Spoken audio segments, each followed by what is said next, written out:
Boy, there's a name.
Good afternoon and welcome to City Council meeting for Tuesday, May 28th.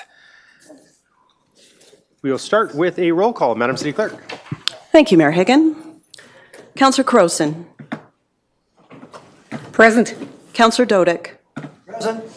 Councillor Middleton Hope. Present. Councillor Palladino. Present. Councillor Parker. Here. Councillor Schmidt-Rempel. Here. Acting Mayor Campbell. Present. Deputy Mayor Carlson. Present. And Mayor Higgin. Present. All present. Thank you. All right. The City of Lethbridge acknowledges that we're gathered on the lands of the Blackfoot people of the Canadian Plains and pays respect to the Blackfoot people past, present, and future while recognizing and respecting their cultural heritage, beliefs, and relationships to the land. The City of Lethbridge is also home to the Métis Nation of Alberta, Region 3. Starting off with some recognitions, to my far right, Councillor Middleton Hope.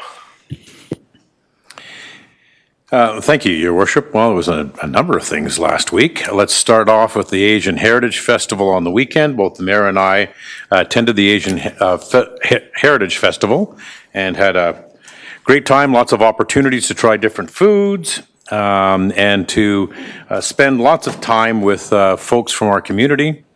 Next was the YQL Women in Aviation at the airport. That was a well-attended activity.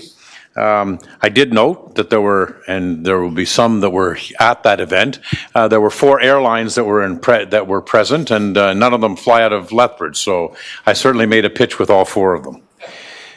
Council tour of the YMCA programs, which was the acting mayor, myself, and the mayor went to. Great opportunity to have a look and see what the YMCA provides in terms of programming. Next was Tourism Lethbridge bus tour, in which we went to Nikoyuko Japanese Gardens, Casa, SAG, the Galt Museum, and Helen Schuler. Good opportunity for even those of us that live in the city to see what there is to see and do around the city. Good presentation put on by Tourism Lethbridge. And last and not least, both Councillors Crowson and Schmidt-Rempel also were in attendance at an evening with the guys, which was sponsored by the YWCA of Lethbridge, and talked about challenging issues such as domestic abuse. So thank you to my colleagues for coming. All right, Councillor Crowson. Thank you. Not to repeat any of those, I actually posted and asked some people to send me some, so I have a few. The Gilbert Patterson Middle School Trash Warriors won gold at the Apega Science Olympics in Calgary this past Saturday. Congrats to Apollo Hess, a local swimmer, who will be going to the Olympics with the swim team, Canadian swim team this year. Lethbridge Ace of Hearts U17 volleyball team won silver at the National Volleyball Championship. Trevor McElroy, actually a city employee, and up until this Friday, he will be qualified for the Boston Marathon by coming in 16 out of 15:54 at the Calgary Marathon on the weekend. And Kip Kangaroo, a custodian at Chinook High School, placed first at the Saskatchewan Marathon. Also happening today, Historic Sites and Monuments Board of Canada has plaques across Lethbridge and across southern Alberta, and they are actually maintained by retired federal parks employees. And there is a training program going on at Galt Gardens today on how to actually keep them maintained. And since most of the ones in Lethbridge are actually on city property, the city was asked to be involved, and of course the Lethbridge Historical Society was asked to be involved. I couldn't stay the whole day for some reason. I had to be here as well, so I'll be going down later and hopefully getting a couple pictures of the plaques after they've been done. But thank you to those volunteers who just quietly go out and maintain those plaques. And I'm sure there's more, but that's what 2 weeks are for. Thank you. Thank you, Councillor Crowson. Councillor Palladino. I have nothing, Mr. Chairman. Councillor Parker. Thank you very much, Mr. Mayor. I just want to thank our infrastructure team in regards to the potholes in this community. I know a lot of people have been frustrated, but I know that our crews are doing a great job getting them all fixed and all that, and I appreciate the community's patience, and I also appreciate the community who have phoned 311 to notify us of a pothole that's been missed. So thank you. Mr. Sanchez, if you can thank your team, that'd be greatly appreciated. To my far left, Councillor Dodick. Yes, in a rare public appearance last week, I cut the. Well, Councillor John Middleton Hope was there as well. It was cutting the ribbon for Century 21 real estate. It's in the old notable building on 8th Street South, and I was just mentioning it because it's always good when empty space in the downtown is being used. So that's it's great. I should also mention that he was my nephew, and that's why he asked me to cut the ribbon as opposed to your worshipness. The second thing is really big kudos to the Lethbridge EMS services. Yesterday, they were called in. My 97-year-old mother decided she was going to do yard work wearing a heavy coat and a sweater. And after 3 hours, apparently, she got a little overheated, but they responded so quickly. So I just want to give credit to them, how quickly they responded. On the other hand, I am not giving credit to the centralized service in the way ambulances are dispatched because, of course, I had to first give them where we were in terms of the city, and I have to. I had never called 911 before, and I totally forgot that, and it just took me aside. So, toast to the EMS, roast to the centralized system. Thank you. Thank you, Councillor Dodick. Acting Mayor Campbell. Thank you very much, Your Worship. I was at the YMCA, so you know. Anyway, no, that was also just wanted to acknowledge a couple of charity runs on the weekend, or at least one a charity run for Rita. It was for mental health, raised a lot of money for Sasha this year. Great turnout. Also, there was the schizophrenia walk again for schizophrenia awareness. Really great organization that helps people who are caregivers and also those who are in need of information. Should also mention that I was at the convocation, the morning convocation of the Lethbridge College, and it was just, there was over 500 students. It was just the morning. My colleague was at the afternoon one, but it's a really well-oiled machine. They figure out how to get all 500 across, and I found myself, even though I didn't know any of the graduates, watching their joy and coming across the stage, receiving that degree. It kind of brought a lot of emotion to me, which I wasn't expecting, and so it was a great event there. And also, I should mention the Southern Accord Award Barbershop Women's Chorus went up to Edmonton and won a gold medal for Region 26, something that we can be very proud of for what they do. Former city manager Jody Melly sings with them, by the way. So congratulations to them. Thank you. Deputy Mayor Carlson. Thank you, Mr. Mayor. Most of them have been covered. Just to echo Acting Mayor Campbell, the spring convocation at the college was amazing. The diversity of the graduates was a delight to see. But what was even more delightful was they each get just a gold. It's a braid. That signifies folks that graduated with honors or great honors or with distinction, and it was a sea of them. So kudos to all of the graduates and the obviously great staff at the college. Thank you. Thank you, Councillor Carlson. Councillor Schmidt-Rempel.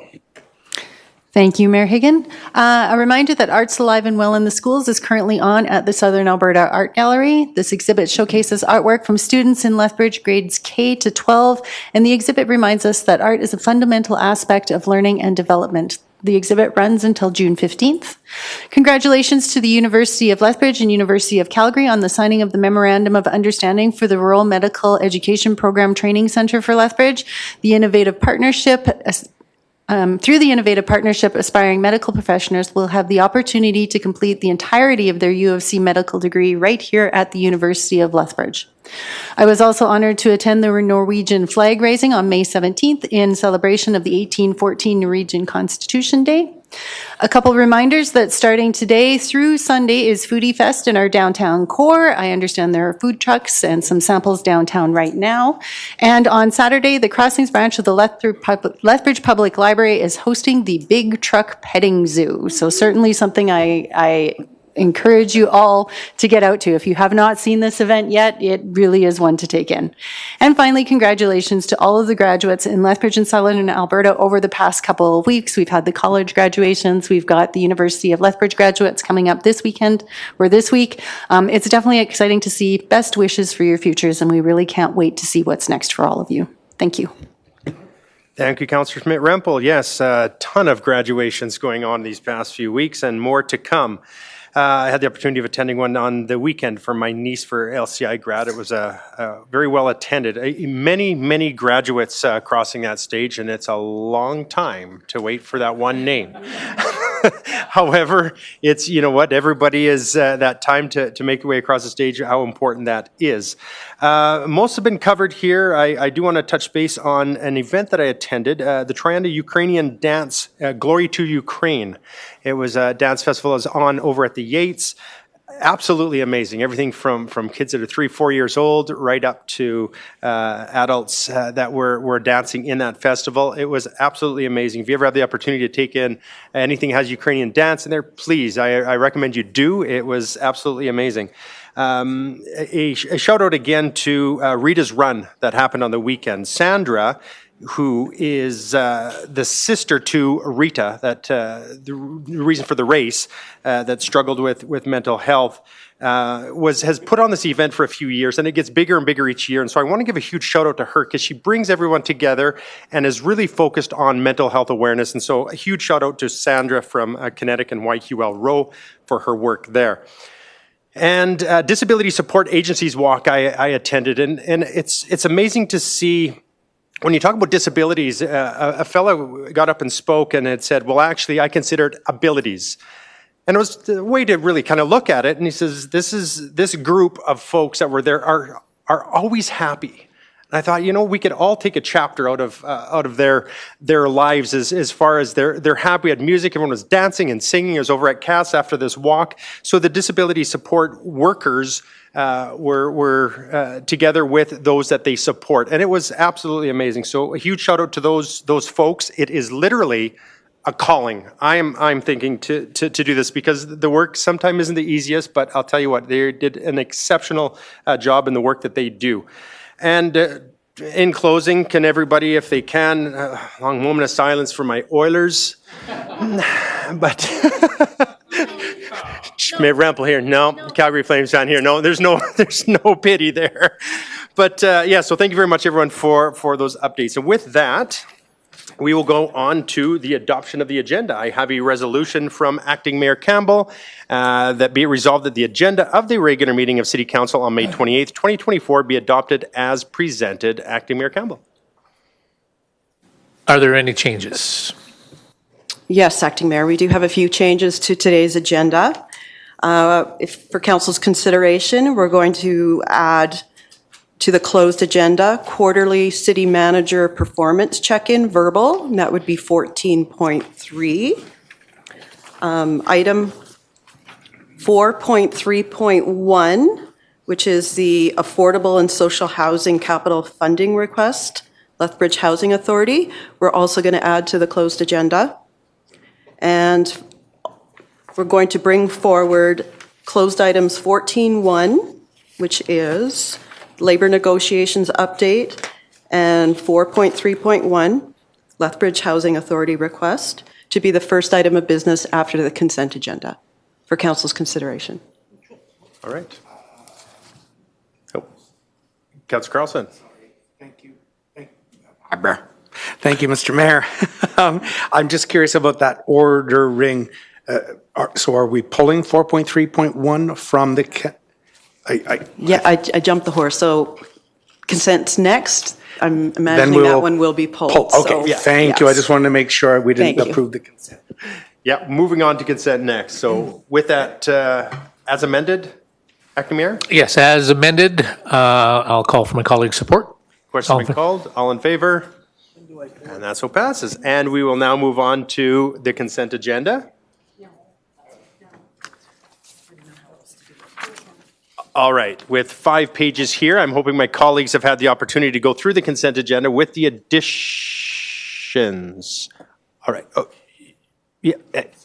You have questions on it? Yes. All right, so before I read it? It's my motion, but I was going to say that we probably need to pull 4.3.1 from the consent agenda, Yes. as well as 4.3.5.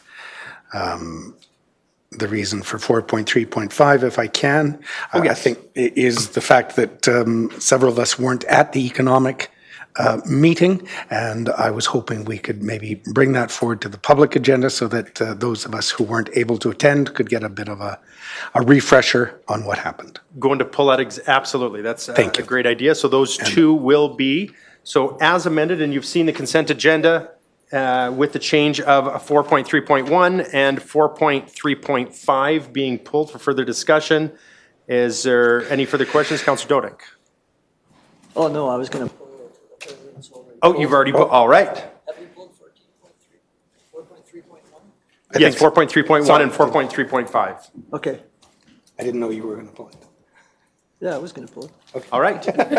With that, as amended, Deputy Mayor Carlson, I will not read, but I'm sure that you've got. Thank you. I trust my colleagues went through everything. I did go through everything that's in front of us. I didn't see anything out of order, but I'll ask if anyone noticed anything that needs to be amended or changed.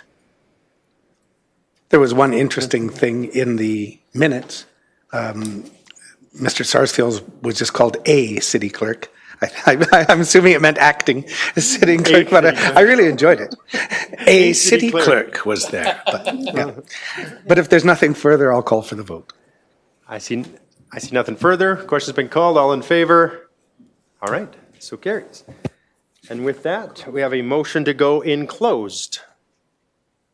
Councillor Crowson, thank you. All in favor? All right. All right, we will be in closed and we will return after closed meeting.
All right, thank you very much, everyone, for your patience.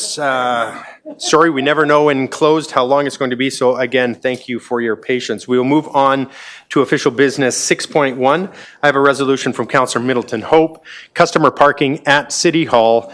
Whereas there's complimentary parking behind City Hall, the access to these spaces is not well known and can present a barrier for individuals attending City Hall. And whereas City Hall is open for the public to complete a wide variety of business with the city, and whereas City Council recognizes that the ability for the public to complete their business quickly and efficiently at City Hall is important.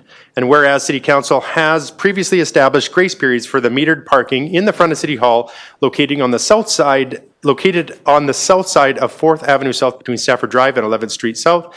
And whereas on June 13th, 2023, City Council directed administration to provide free parking in front of City Hall located on the south side of 4th Avenue between Stafford Drive and 11th Street annually during the last week of June to allow for payment of property taxes. Therefore, be it resolved, the City Council direct administration to prepare a report outlining the feasibility, costs, benefits, and control mechanisms to implement a free 15-minute ongoing grace period for parking stalls at the front of City Hall located on the south side of 4th Avenue between Stafford Drive and 11th Street South, and report back to the July 11th, 2024 Economic and Finance Standing Policy Committee. I'll open it up for questions. Are there any questions? Councillor Middleton Hope. I have no questions. I'm ready to provide you with some debate. All right. Well, questions. Do you have questions, Councillor Carlson? Councillor Carlson? Just one, if I can, through you to administration. I'm never, traditionally, I'm never opposed to getting a report on feasibility costs. How much time is this going to take in staff time? Is this a fairly easy? Mr. Sanchez.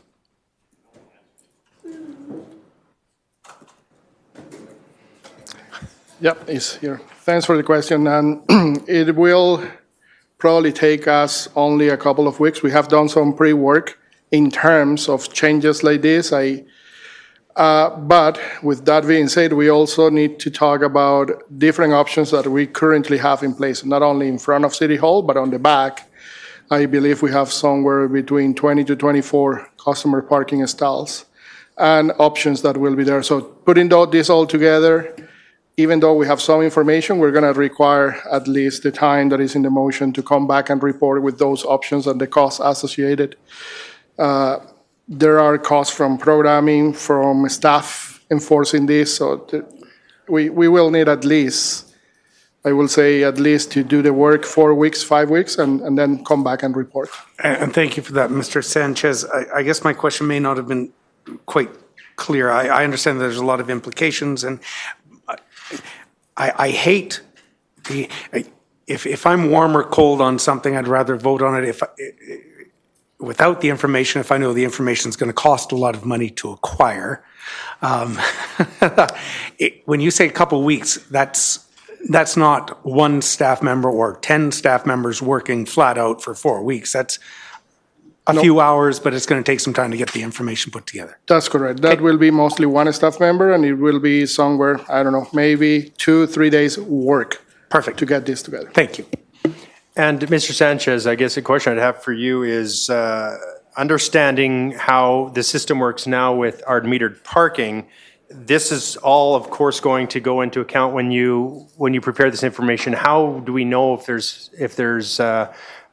the person's been there 15 minutes? Is it marking of a tire? Is it going back to old school, et cetera? That is the information that you'll come back with.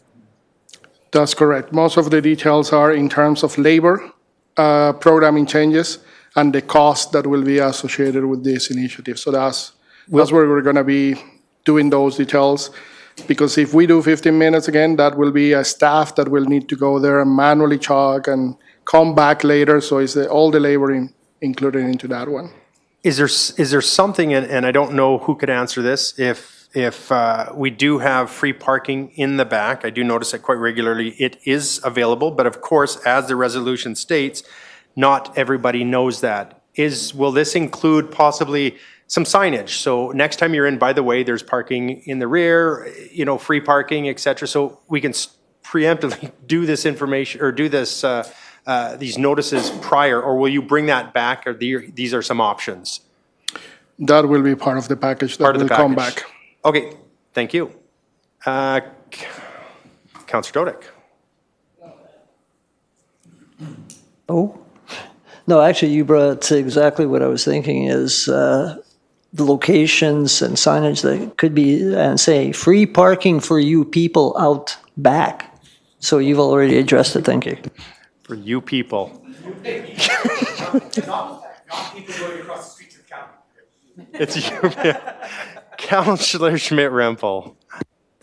Thank you very much, Mayor Higgin. Through you to the city manager or designate.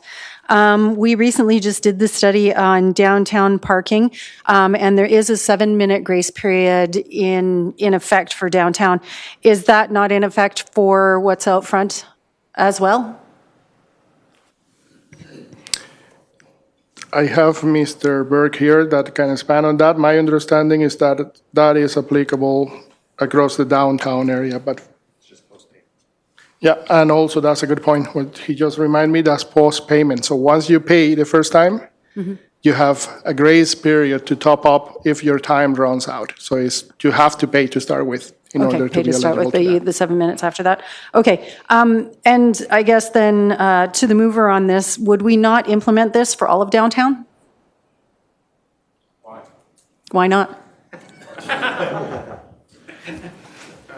Back at you. Are you wanting to reply to that, or No, was I that don't. just why not? Okay, all right. So if I can expand on that question a little bit, if I may, we did have this conversation. If council recalls, we had an engagement session with the BRZ and the Heart of Our City and all the stakeholders. And this was one of the points that we discussed. And I can tell you it will be really costly to go this route, because as I mentioned before, you now need to start like chalking the tires and coming back, and how do you enforce, and the turnover is going to be a nightmare. And that's where we as a team decided is not an option. We'd rather increase that grace period. And we did other modifications in downtown, like the hours are now different. It's actually from 9. We are working with the BRZ in order to offer free parking days to encourage people to come to downtown and shop and do shopping in downtown. So it was considered, but it's really hard to implement when you do this in terms of cost and enforcement. Okay. And then just one final question on this, and I guess to you, Mr. Sanchez, again, how many parking tickets do we issue out front of City Hall? We don't have that answer on hand, but it will be part of the package when we come back and report. It would be? Okay, thank you. All right, thank you very much, Mr. Sanchez, for the answers to those questions, as well as my colleagues for their questions. Sorry, Councillor Parker. Oh, debate? All right, we'll open debate, and Councillor Middleton Hope to open debate. Thank you. Thank you. We're approaching this as if this is something novel. We've never done this before. We do this at tax time. We allow for people to come into the building to pay their taxes. It's a 15-minute reprieve. It's a no-go zone. We allow people to come. Councillor Parker and Councillor Dodick both made recommendations of this in the past. So this isn't new territory.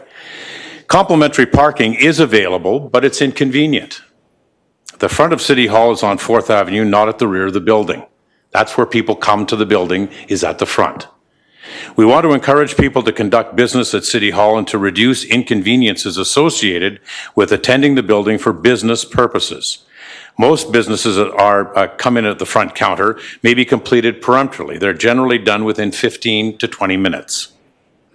We have the authority to create grace periods, which we generally do the last week of June to accommodate tax payments. Many small and mid-sized cities forego paying for parking at City Hall altogether. For example, Medicine Hat, Grand Prairie, Sherwood Park, Strathcona County all provide for free parking in front of their buildings. So what we're asking is we're requesting administration to look at the feasibility, the costs, and the benefits of a permanent grace period. What's this going to do? It's going to reduce customer complaints. It's going to improve the customer experience. And quite candidly, when we talk in terms of chalking and so forth, we're making this overly complicated, Mr. Sanchez. This is a process that is utilized in a number of other cities. It provides our citizens with a reprieve while they come in to do business with the city. And we control the parking spaces. Thank you. Thank you, Councillor Middleton Hope. Councillor Parker. Thank you very much. And I think this is a great resolution, long overdue. I think we are overthinking this, overcomplicating this for sure. There was a question is why don't we do this for all throughout the downtown? And I'll tell you why. When I used to do city hall tours, and I did a lot of city hall tours, I used to always tell the kids, this is the most important thing, you own this building. This is your building. This is the community's building. And they're coming here to pay bills, pay taxes, getting a quick question, development services. People don't abuse the time out there. And nothing frustrates me more, and I think we've all gone out there. We go outside and we see Mrs. Smith out there, a 75-year-old lady. She's trying to use the machine. She's trying to get it all, and all she's probably doing is coming in to probably pay a parking ticket. So it's kind of like, this is so confusing. It doesn't make any sense. It's a customer experience. I trust the community will use it wisely. And I really don't care what other communities do. It's great that they do it, but I think the whole customer experience, and I don't think we should overcomplicate this with reports and all that. And at the end of the day, this is the community's building, and they have an opportunity to use it, and we shouldn't be charging them to use it.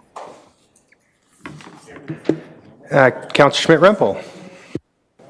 Thank you very much, Mr. Mayor. I'd be happy to see this during tax time again, but I won't be supporting this as an ongoing measure. We've already had these discussions with the downtown BRZ, and we have a downtown parking fee plan in place. If we move to a permanent grace period, this should reopen all of those parking discussions, and we should be looking at making a 15 grace period all throughout our downtown, in fairness to our downtown businesses. So I won't be supporting this. Councillor Carlson. Thank you, Mr. Mayor. I'm waffling again, only because I was prepared to support going forward to get the information, and then we had a bunch of questions that gave me a lot of the information that I was expecting to hear about the hassles this would cause. Through the questions, I also heard that there may be some better alternatives. And I'm just wondering, the resolution in front of us doesn't actually contemplate looking for alternatives. And that's what I heard, that we'd come back with this report and there may be some alternatives. I think two of my colleagues said, oh, just a sign, hey, you people, park around back. We could turn the building so the front faces that way. I don't know. But I'm wondering to the mover, if it's possible to say something about or alternatives. Because this, right now, this is just saying, come back on the feasibility cost benefits to do it out here, free 15-minute parking. But I heard there's other options, other possibilities. Is that something the mover would contemplate adding in to the resolution to get my support? You know, your support's always appreciated, Jeff, but really, at the end of the day, let's not overcomplicate this. How complicated is this really? This is just simply allow people that are coming here to do business 15 minutes of free parking. That's all I'm asking here. And it's not, again, as I indicated, it's not novel. This is a discussion that Councillor Parker has had, that Councillor Dodic has brought forward before. It's not new. It's just simply formalizing it. So if that's what it's going to take to get you on board, I'm amenable to it. But quite candidly, I don't see it as complicated. So my question is, you'll sit there with what it currently is? Yes. All right. I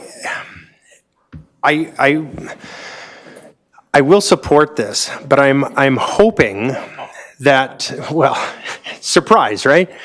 We have free parking in the back, and I know because I park in the back how many spots are available, and I think if we let citizens know that there is parking, and many that I've talked to do not know there is. Probably majority don't know there's free parking there, so this could be a lot easier, as you said, than really going through this whole process. However, I'm hoping that Mr. Sanchez will also bring back that if it was just free all the time, not the first 15 minutes, because I can understand the complication of that and with the machines, et cetera. So is it just all free out front as well as the back? Now you're going to have issues with folks maybe wanting to park there for the whole day. Well, this is something that I'm hoping, Mr. Sanchez, but please, Mr. Sanchez, more than 6 minutes on this, it would be very frustrating. I think we can get, I don't want to, burden with so much time on something that is, as was mentioned, it seems it's not novel, it should be straightforward. So I'll look forward what comes back, and I just hope that you're not burdened with a whole pile of time to look into this, but I will support it coming back with information. And Councillor Campbell. Who'd have thought parking could be controversial? I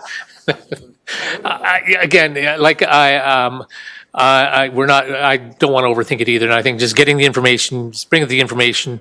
I know there can be massive complications after that, but let's get the information, make a decision then, and I'm okay with that. Thank you. With that, back to Councillor Middleton-Home. Are there any provisions to withdraw the motion? I think the public's heard enough. I'll just call for my colleague's support on it, that's all. All right, question has been called. All in favor? And those opposed? All right, that's 7-2. You got those? All right.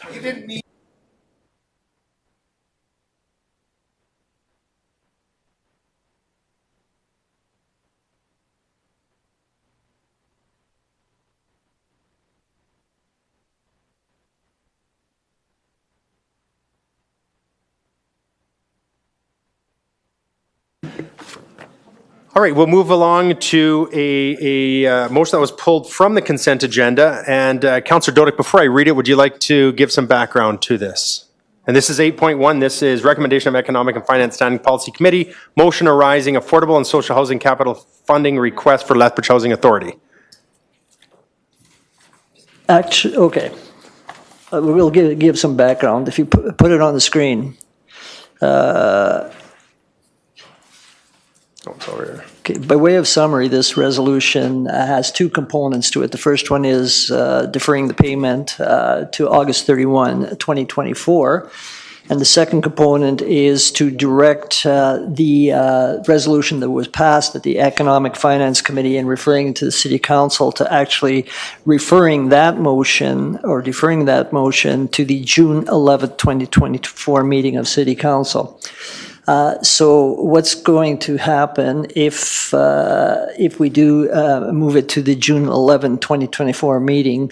I'm basically giving a verbal notice of motion that at the June 11th meeting, I will be bringing an official business motion to fund the Lethbridge Housing Authority, the $35,000 per door, being 30 doors at the ask of $1,050,000.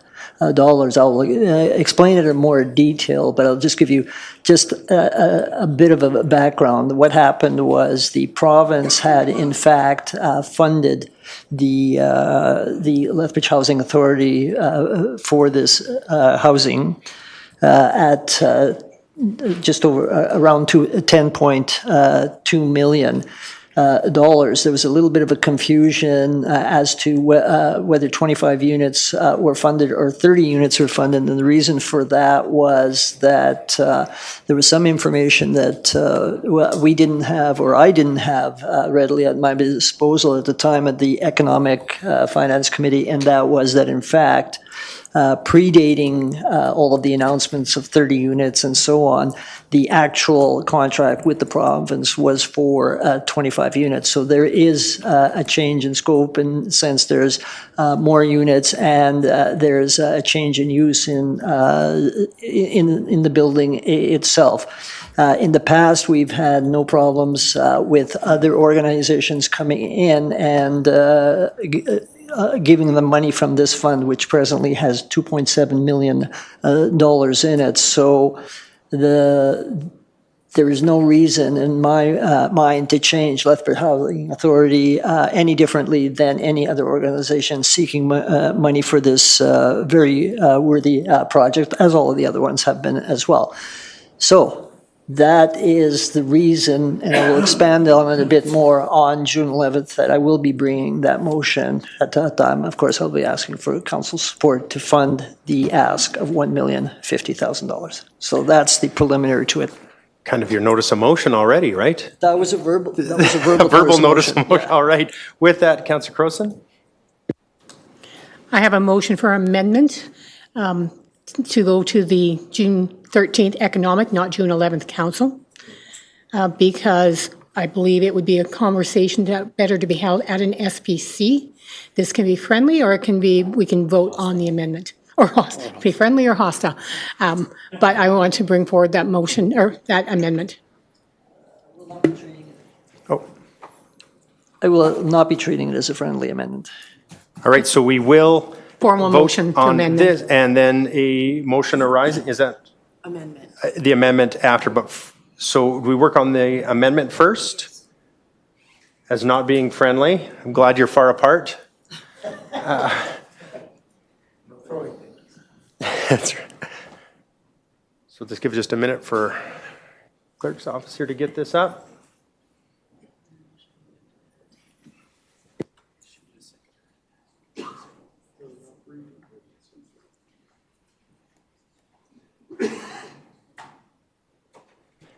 While this is being typed, Madam City Clerk, a question I have is I had heard from another watching, because why would I want to watch another council meeting of another city? But anyways, that there's no such thing as a friendly amendment. Is this true? Just as this is going up, I was told that this is not, someone from a legal department on another council had stated, you know, that doesn't exist. Is that true? We always say a friendly amendment. There is friendly amendments in Robert's rules, but they are very minimal. You can't change the context whatsoever. It's just changing of wording, really, like to make it more clear. But Clear. you shouldn't be So changing not, context. so something like this, even if it was accepted, it's enough of a change that wouldn't be considered a friendly. Is that fair to say? That's correct, yeah. Okay, thank Yeah. you. All right, we do see from Councillor Croson, be it resolved that the main motion be amended to change the date from June 11th, 2024, meeting of City Council to the June 13th, 2024 Economic and Finance Standing Policy Committee meeting. And to introduce that, Councillor Croson, you want to speak to that? I just believe from a process, it's better at an SPC where people can speak to it and councillors can ask questions. And I think this is the most appropriate. It would push it back to, however, voted on June 13th, it would push it back to June 25th council meeting, whatever recommendation comes out of that. Still much faster than November, but it gives it the more appropriate process. All right, and with that, Councillor Carlson? Thank you. Question, if I can, Mr. Mayor, through you to the mover of the original motion, and then perhaps to the amendment, to sort of Councillor Dodick, if I can. June 13 is an issue day because there'll be some members of council away. Is that one of the reasons that you were thinking of not having it on that day? No, first off, I wanted to deal with it. We had the information before. The only difference is, the only change in information was in fact that the contract with the province was for 10.2 for 25 units. So all of the information with respect to that is, it's 30 units, we want 35,000, it's for this project. So we have all the information that we would have had we been dealing with any other organization for it.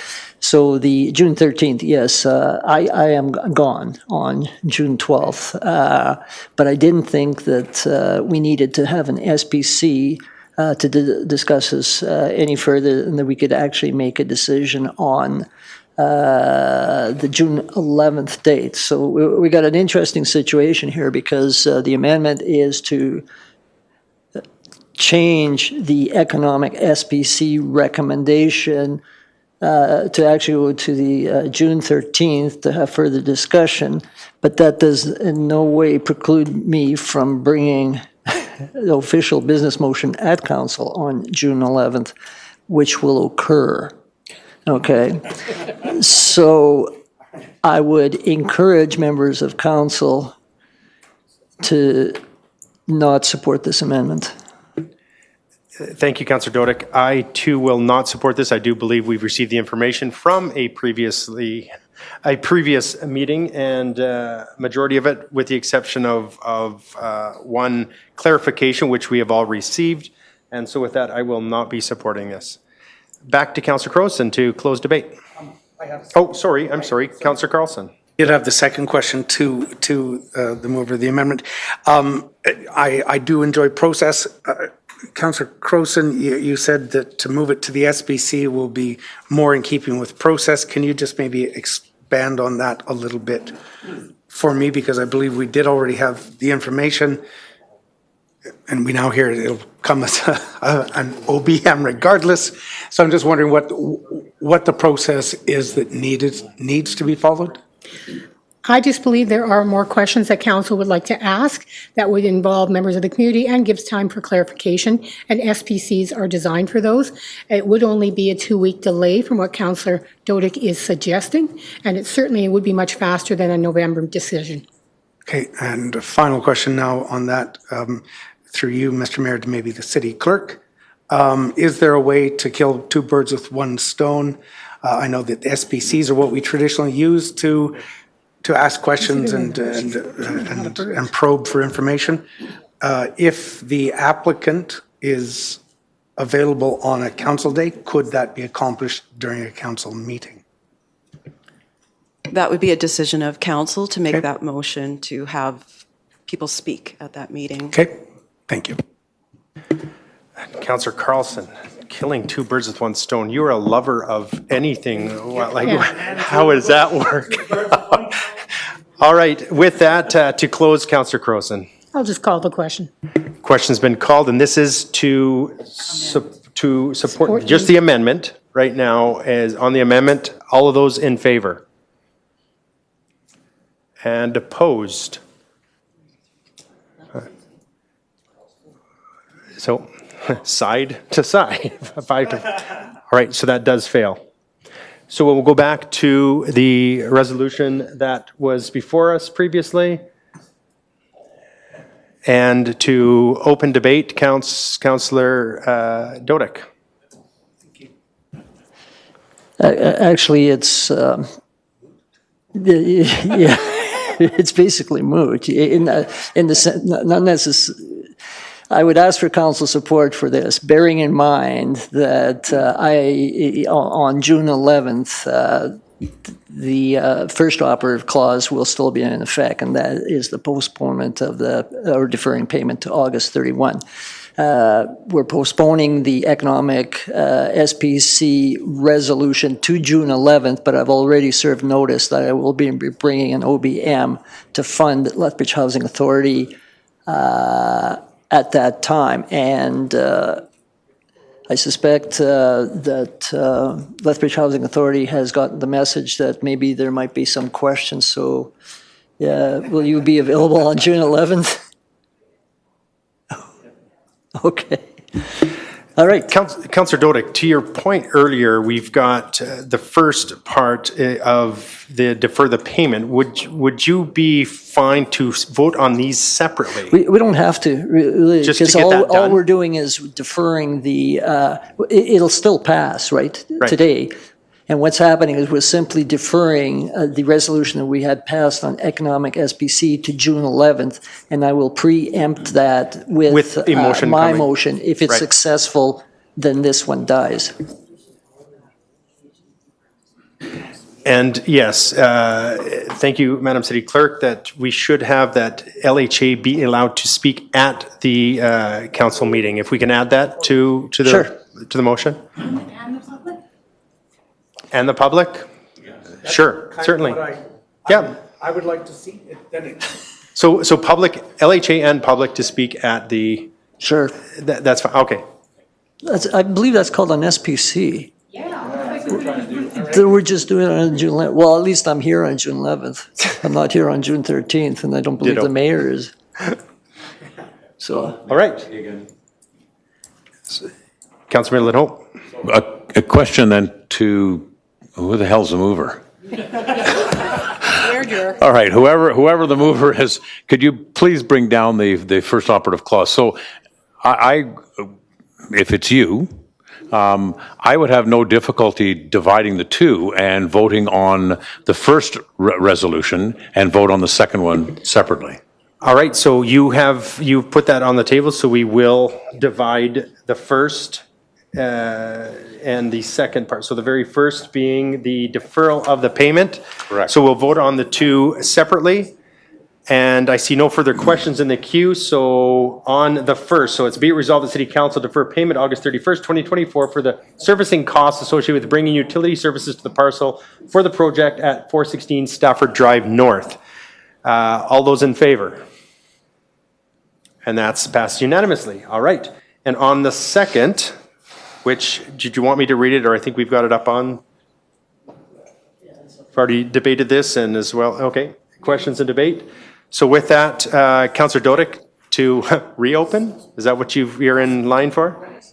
This actually puts me in a very interesting situation because I could say to vote against this, in which case there's nothing to refer to the June 11th meeting. And if we had majority of council, all that would be left would be my official business motion on June 11th. But I'm not going to do that. So I would ask for council support on this one too. All right. We, all of those in favor? And those opposed? Oh, perfect. Okay, so that's defeated, so guess what happens? Yes, okay. No, That's right. defeated, there's 4 to 5. Sorry, It was defeated. 5 no, there's 4 in favor, is that correct? Yeah, can we have, let's do this by roll call, please, Madam City Clerk. In favor of the second half of this resolution, so Madam City Clerk. Okay. Call the question. Call the question. That was me. All right, Councillor Dodick. In favor. Councillor Middleton Hope. In favor? Councillor Palladino. In favor. Councillor Parker. In favor. Councillor Schmidt-Rempel. Opposed. Councillor Campbell. In favor. Councillor Carlson. In favor. Mayor Higgin. I'm really confused. In favor? Councillor Croson. Opposed. Carries 7-2. All right. Well, that does carry, not 4 to 5, but 7 to 2. Okay, so next. Okay, I forgot the water bylaw. Do you want to do?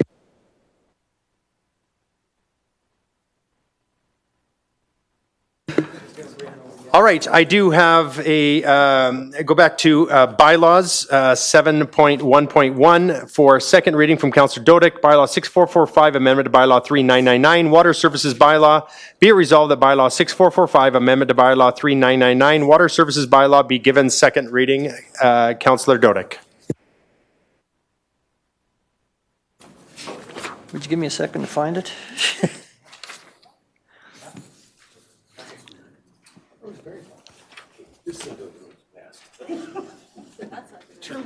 True. Go ahead. I want you to consider that.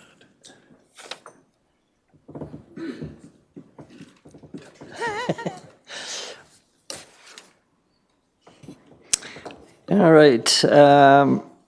We had previously had first reading of this, which makes sense because that's why we're here at second reading. This amendment does not bring any changes to rates and utility revenue. What it does is it creates a scheme, I shouldn't say use the word scheme, but plans to be utilized depending on the level of water rationing that might be used, whether it be for commercial, industrial, or residential.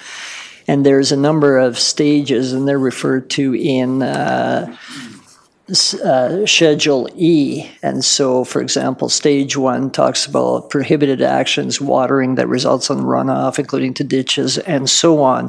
And so it progresses from there. And then Schedule F deals with the penalties for violating the various stages. So, for example, Stage 1, if it's violated residential, it becomes a $100 penalty. Industrial, commercial, institutional, it's a $500. It goes all the way up to Stage 4, which is $400 for residential and $1,500 for industrial, commercial, institutional, if they don't comply with it. I'm going to ask Mr. Sanchez or whoever from administration can explain how these various stages are actually triggered, or what the triggering points are for them. Yes, thanks for the question. And I will start explaining a little bit, but then I will have Mr. Spenson, who is online and has been working together with Mr. Kaup and the province and the different signatories of the water sharing agreements. So basically, the water conservation strategy has the framework around this, but the triggers are being developed with the province, as I mentioned before, and the water sharing agreement, municipalities and stakeholders. But Mark can explain on the details of the activation and how each one of the stages are going to come to play if they are needed. Yes, thank you for that. So in determining triggers for the water rationing action plan has been a work in progress. And through review of the available information and our discussions with Alberta Environment, it became clear that because the river through Lethbridge is highly managed upstream, it would not be useful to use just the reservoir levels alone as a trigger. So while the Oldman Reservoir levels need to be a part of the decision, it's only one factor in evaluating the situation, determining if rationing is required. And so through our work with the province and discussions, the ongoing discussions that we have with the other signatories to the water sharing agreements, we've basically looked at including 5 elements into the decision of when to activate our water rationing action plan. 1 would be the snowpack data. 2 is the water supply forecast. 3 would be the river flows into the Oldman Reservoir. 4 is the actual reservoir levels itself. And number 5 would be discussions with the other signatories of the water sharing agreement that Lethbridge is part of.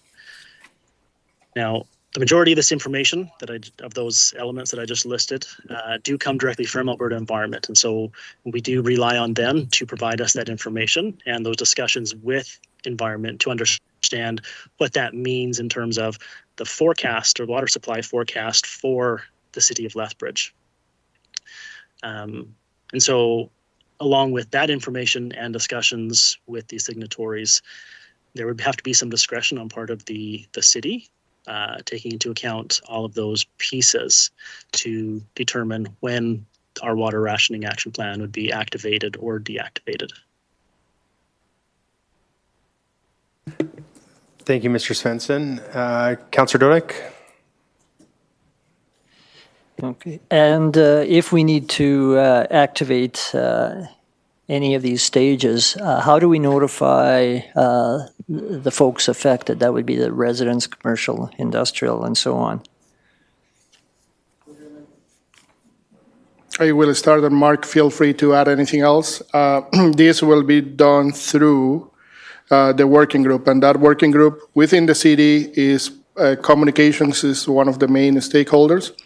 Mr. Svensson, Mr. Kaup, but we also have regional customers and regional, the industry that is being serviced by the city. So all this work has been done in collaboration with everyone, and right now we are in the voluntary. Stage 1 has not been implemented. If it is implemented in the future, it will be done through communication channels such as social media, press releases, and working with the different stakeholders across the region in order to ensure that we have the same message.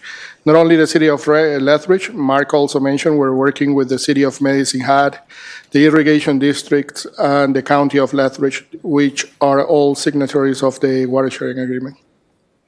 The loop application that tells me when I should put out my various bins. Is that something that's being looked at? I don't know what the cost might be involved, but I just see that seems to be one method of being able to get information out on triggering points.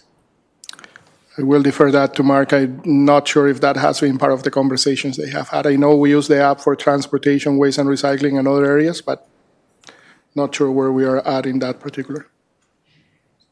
No, it's a really good idea. It's not something that we've thought of to this point. So I appreciate that suggestion, and it's something that we can look at to see if it can be included, if there's a mechanism to put an announcement out that way. Thank you. Those are my questions. Further to those questions, Mr. Sanchez, and had this discussion before, as I'm watching again, the reservoir levels here from Old Man St. Mary, Waterton, et cetera, and looking at what the province's tables are at, and it looks at this time of year, and thank you to the citizens that are voluntarily doing this. And, we've been very fortunate to have the rain that we've had as of late and some of the runoff, because current storage being, of important to watch, but the normal for this time of year is 68 to 89, and they're averaging about 73% as of this morning with the province. So you will watch those different rates as well, and that's all part of this plan, so that there's, as folks are doing their part, and of course rationing, but understanding that, there's drought can come later. It's just that we're pretty fortunate the past couple of weeks of what we received, but this is all be part of the strategy. Is that fair? That's fair. And again, Mark, feel free to add anything that I will miss if I miss anything here. Typically, right now, after you mentioned, Mayor, the rain has been a blessing. It's something we all need, but it's not only the level of the reservoirs, because the rain, that also means that the farmers are not really using the canal, right? I mean, they haven't activated fully their need on that end. As soon as they do that, you will see that level of the reservoir comes down. But the snowpack, this is where the snowpack plays a significant role, and the other 4 criteria that Mark explained are going to be used. But it's definitely a combination of all of those, and the team is working with the province and all the stakeholders to get there. Thank you. Councillor Crowson. Thank you, Mayor Higgin. Sometimes when we read these, we know what we're going to see because we've helped write these bylaws. But a question I had from the public, you can get any of these things kind of amended or you can get them approved if you can contact the engineer. Who's the engineer and how do you get in touch with him? And is that the appropriate term? I'm assuming it's yourself, but is it still, we've been calling it the engineer for 100 years. Is that still the appropriate terminology that we should be using? So that's an interesting question, and in the definitions, the engineer is the director of infrastructure services. In some bylaws, in some is the city manager or his delegate. And definitely, I know we have been working with Mr. Lowen and his team in changing some of the bylaws and updating them, and definitely a work in progress. Currently, the engineer in this particular one, I believe, is the director of infrastructure services or designate, or it could be even in other bylaws, the city manager or his designate. So is this a housekeeping that we should clean up at some point? Definitely. But Yes. For our understanding of this, it's yourself that's being referred to, and we can just give everybody your email if they'd like to get approval to break any of this. So- I'm kidding on that question, don't worry. That's what the bylaws say. What we have been telling people, we'd rather prefer them to call 311 since they are well equipped with all the information and all the details. And if they don't have that answer, they can actually direct that question to the appropriate resource. So that's what we have been telling residents. Right, so it is just something that's been hanging around for a long time. Yes. All right, thank you. And thank you, Mr. Sanchez, for 311, that they are well equipped with this information, because I know I've had a few folks that have reached out, and I appreciate getting the information that they need. Councillor Carlson. That'll be fun. It will. Thank you, Mr. Mayor. Thank you, Councillor Crowson. I had the exact same question written down. Who is this engineer? And how, through you, Mr. Mayor, to Mr. Sanchez, and I did bring this forward during discussions and debate we had on this previously when it was brought forward.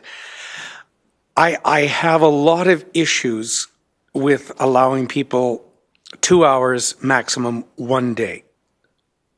and I only have this issue because I'm one of those people that's going to be phoning the engineer to get permission. I never, in my 57 years on this planet, have ever watered for 2 hours on a day. But I have a vegetable garden that needs about 5 minutes to get a couple of the tomato plants every day or every other day. And so if I vote on this, I am going to be either begging the engineer for permission, or I'm going to be breaking a bylaw that I'm voting on. And so I have bring me some comfort on this. I don't want to be paying $100 a day because that's an expensive tomato. Right now, I've been actually hauling water, gray water, and doing it by hand, but there may come a point where I do water 10 minutes every other day. I still won't be watering 2 hours a week. So bring me some comfort on how this is going to be enforced, so I don't vote for a bylaw that I will be breaking.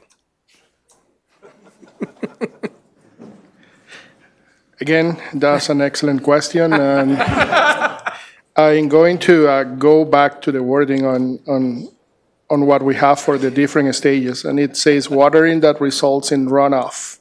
And I think this is the key. The key is if you're watering in a specific area, water gardens, and you use either a container or a hose and you're not creating a runoff, that's still applicable. But again, I will look into Mark and any conversations the group, because I'm pretty sure they have had the same question, and that's what we're trying to indicate. Some people, we have seen people that they run their sprinkles for 3 hours or more than that, and that's where we're trying to avoid. We have seen accounts that have more than 150 cubic meters in a month. So those are the specific one we want to change that behavior. But again, Mark, you can expand on in terms of the conversations you guys had with residents and the stakeholders. No, thank you. It is a really good question, and we have had lots of questions come in with respect to watering gardens and such. And I mean, my family and I have a big garden as well, and so it's something that we have thought about. The team, the intent was never to limit the water that's used for vegetable gardens and such. It's hard to start differentiate within different bylaws on exactly what is allowed and what isn't, without getting extremely long lists. And so the intent of the bylaw and the plan is to reduce that runoff and reduce the excess water that is used outdoors, because that is where our excess water is used. In terms of our policing per se of the bylaw, we would look to utilize the existing systems as they currently are. Complaint-based, where we can then have bylaw enforcement go out and talk to someone or whatnot. But the intent really is to reduce any wastage of water. And vegetable gardens are not necessarily seen as a waste of water, seeing as, like you said, it's something that a lot of people take pride in and are able to grow their own food. So it's a difficult question to answer, and it's one that we've been trying to work through with the public as well. But yeah, the intent, as Mr. Sanchez said, was to just limit the runoff and the excess water that is being utilized outdoors in the city. Okay, and thank you. And help me with the reasoning, because I think I intuitively understand, but perhaps I don't. The reasoning for saying you can do it 2 hours on your black cart day, rather than you get 2 hours a week. I'm not sure why that is. So that one is a little bit, is multiple factors. Some of those is no different than the regional customers. They have 1 day to do the work. It's all about plant capacity, reservoir levels. We want to ensure if we get to that condition that we need to activate stage 1 or 2 or 3, that the amount of water that we have available is used spaced out during the 7 days of the week. I know we had that conversation with regional stakeholders because they have 1 day and they wanted also to water different days. And what we are trying to do is to balance the system capacity that we have, and that's where we're asking residents to go on their blue or black card, because that will balance their needs and their consumption during those days of the week. Okay, and thank you. And just for a bit more comfort for me and other gardeners out there, it is complaint-based, so as long as I keep providing zucchinis and apples to my neighbors, there shouldn't be any complaints. But if there is a complaint, the bylaw officer will come out, have a discussion, and the engineer still has the opportunity to approve something, correct? So it won't be immediately, no, here's your $100 ticket. It could be, here's 311, they'll patch you through to Mr. Sanchez, the engineer. So again, really good question, and the answer is no different than the other bylaws. Our goal here is to educate. So we're going to work with people in order to explain the options that they have, how they can do it differently, being conscious of the capacity that we have on the enforcement side. We only have the resources that we have, right?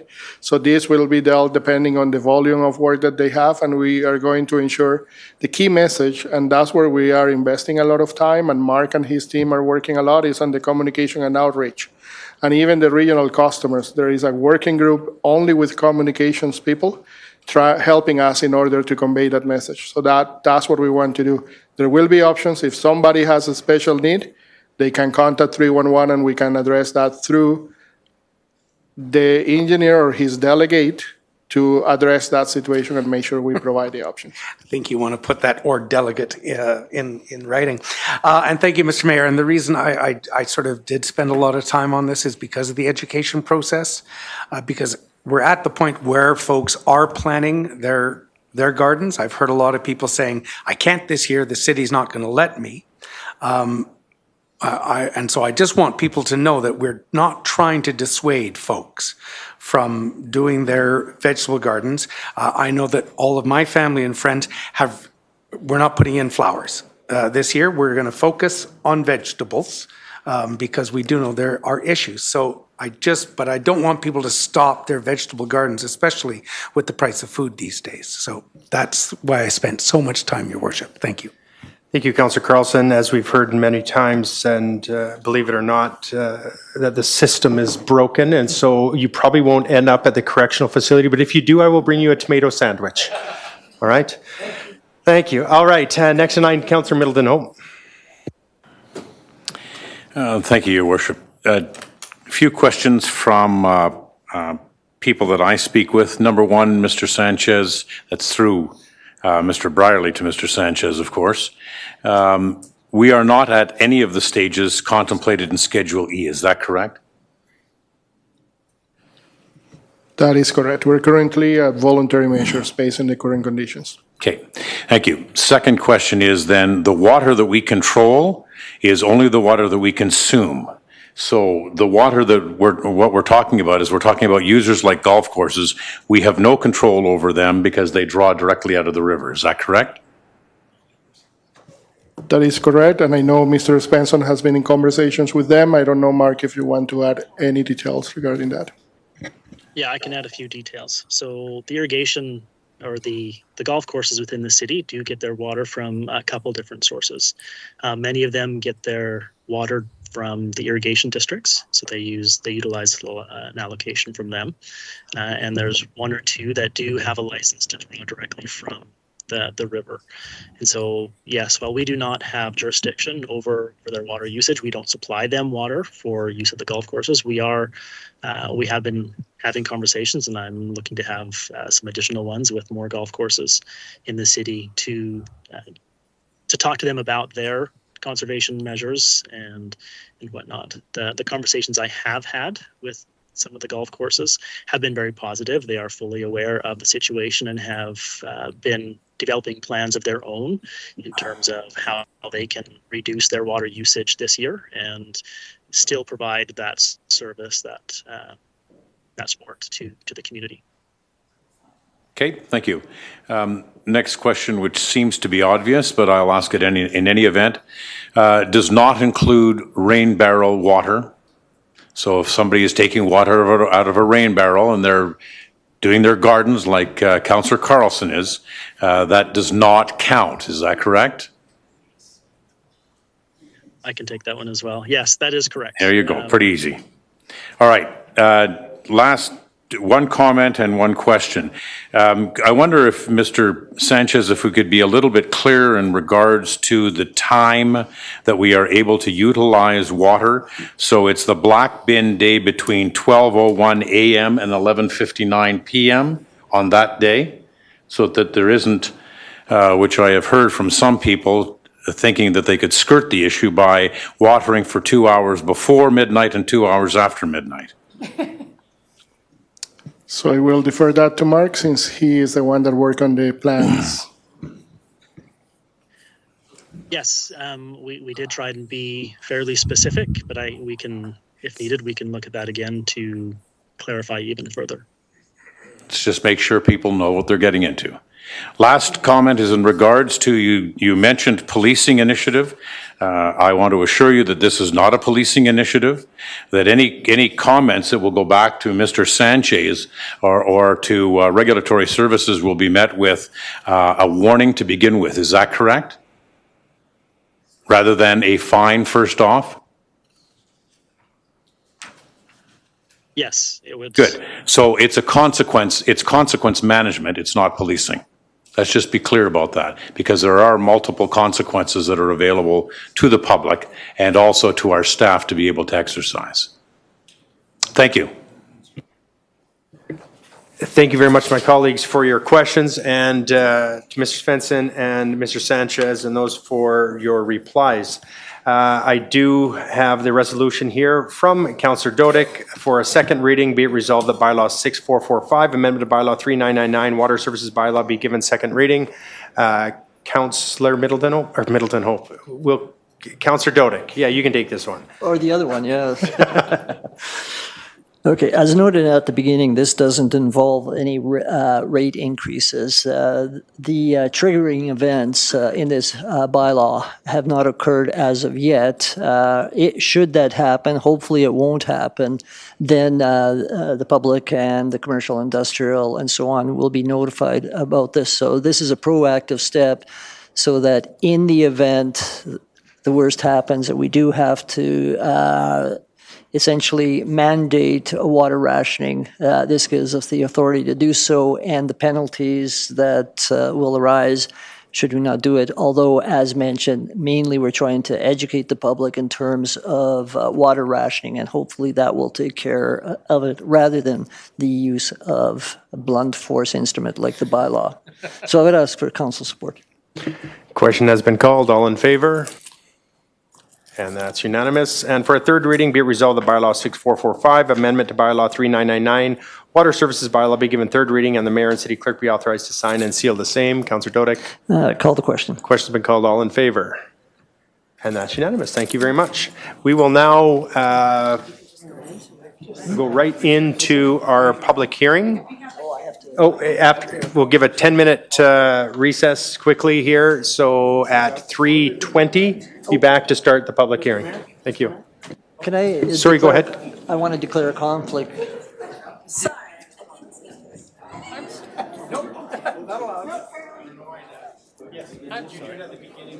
I know, I was going to hopefully.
Good afternoon. I call to order the public hearing for bylaw 6438, 414, 7th Street South and a portion of 627th Avenue South. The procedure for the hearing will be, we'll begin by calling on Ross Kilgar, Senior Community Planner, to provide background to the case. Anyone else who wishes to speak to the bylaw will then be called upon. We'll ask 3 times if there's anyone else who wishes to make a presentation. City Council will then have the opportunity to ask questions of the presenters, and the hearing will then be closed. Consideration of second and third reading will be made by City Council immediately following the public hearing. So I now call on Mr. Kilgore to provide a background to the case.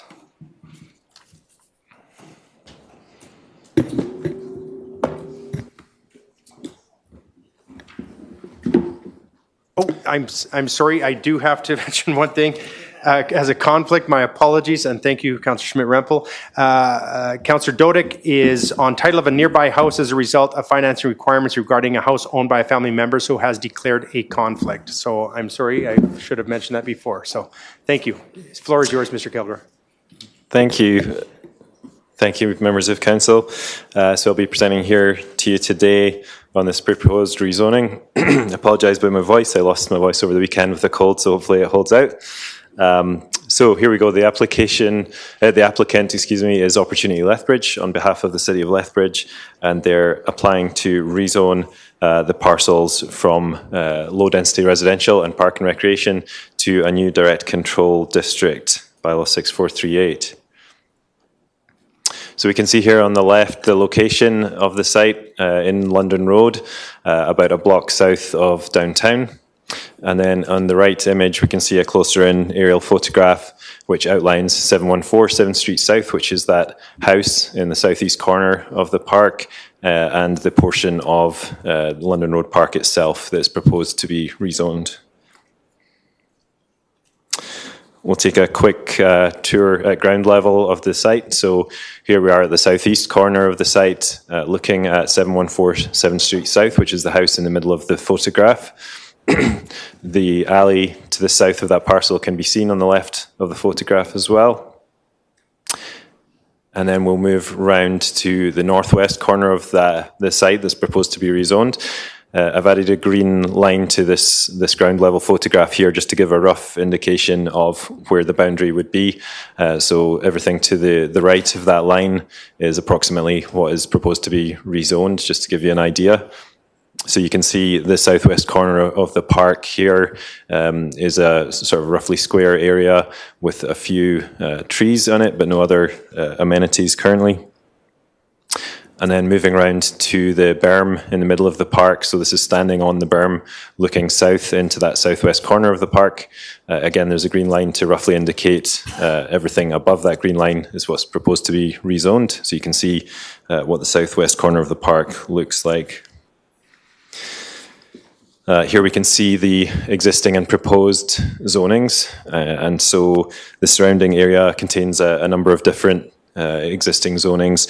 There's a large number of R37 zoned parcels to the north, although those typically just allow up to 37 units per hectare. The ARP actually allows some of those to have higher densities. Some are 57 units per hectare and some are up to 75. That's based on the 1982 plan higher density area that was first introduced in the original 1982 ARP. There's also some other zonings in the area. So there's an R37 parcel. There are 2 R100 high-density residential parcels and 2 R150 high-density residential parcels, as well as a local commercial zoning as well.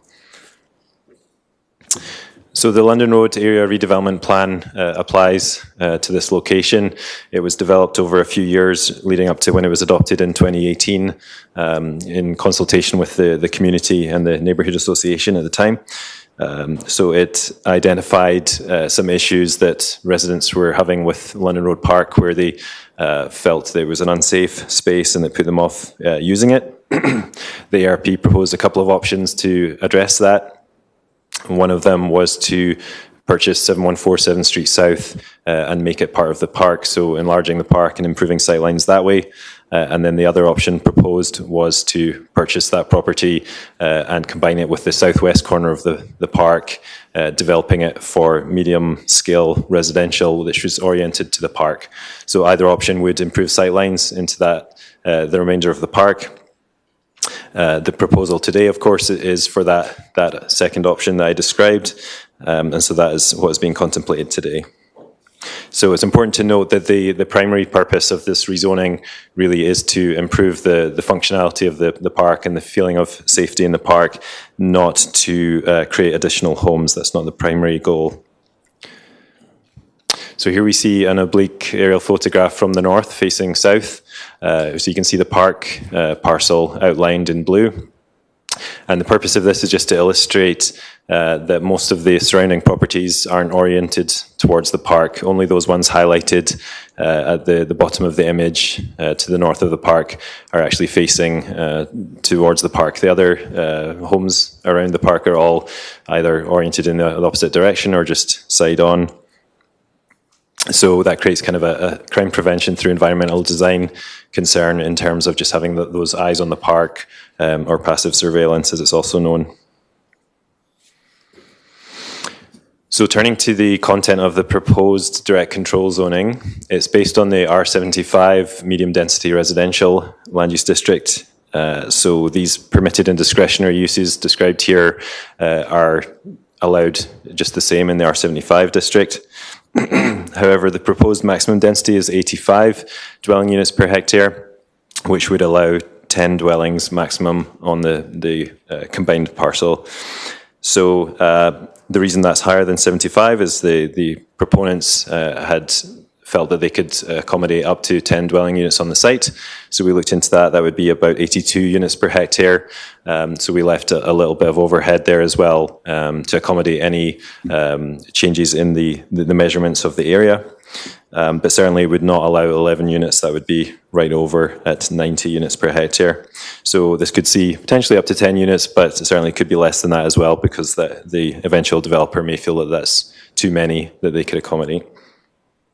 The maximum height of the buildings is the same as the R75 land use district in the land use bylaw. We did also include neighbourhood facility as an allowable use, which is an addition that's not in R75. This is based on some feedback we had from the community that they would like to see some kind of community use as well as homes on this site. And so this would allow something along the lines of what we've seen nearby in Kinsman Park with the Fish and Game Hut. The ARP states that all development around the park, regardless of scale, shall be designed to have large windows, living spaces, and amenity spaces that are oriented towards the park. And so we've included some custom rules in this district to require that. So any homes on this combined parcel would have to have front doors and windows facing the remainder of the park. Similarly, any fence or gate facing the remainder of the park would have to have a maximum height of 1 metre to maintain those sight lines. And then there's no minimum parking requirement in this district to allow flexibility for this unique site. So it would be up to the developer and the eventual owners of the homes to decide for themselves how much parking they wanted to provide. So the population of London Road neighbourhood has fallen, typically for any kind of older neighbourhood, has fallen from its peak based on shrinking household sizes over the decades. So without increasing the net number of homes over time, as household sizes shrink, the population of the neighbourhood shrinks.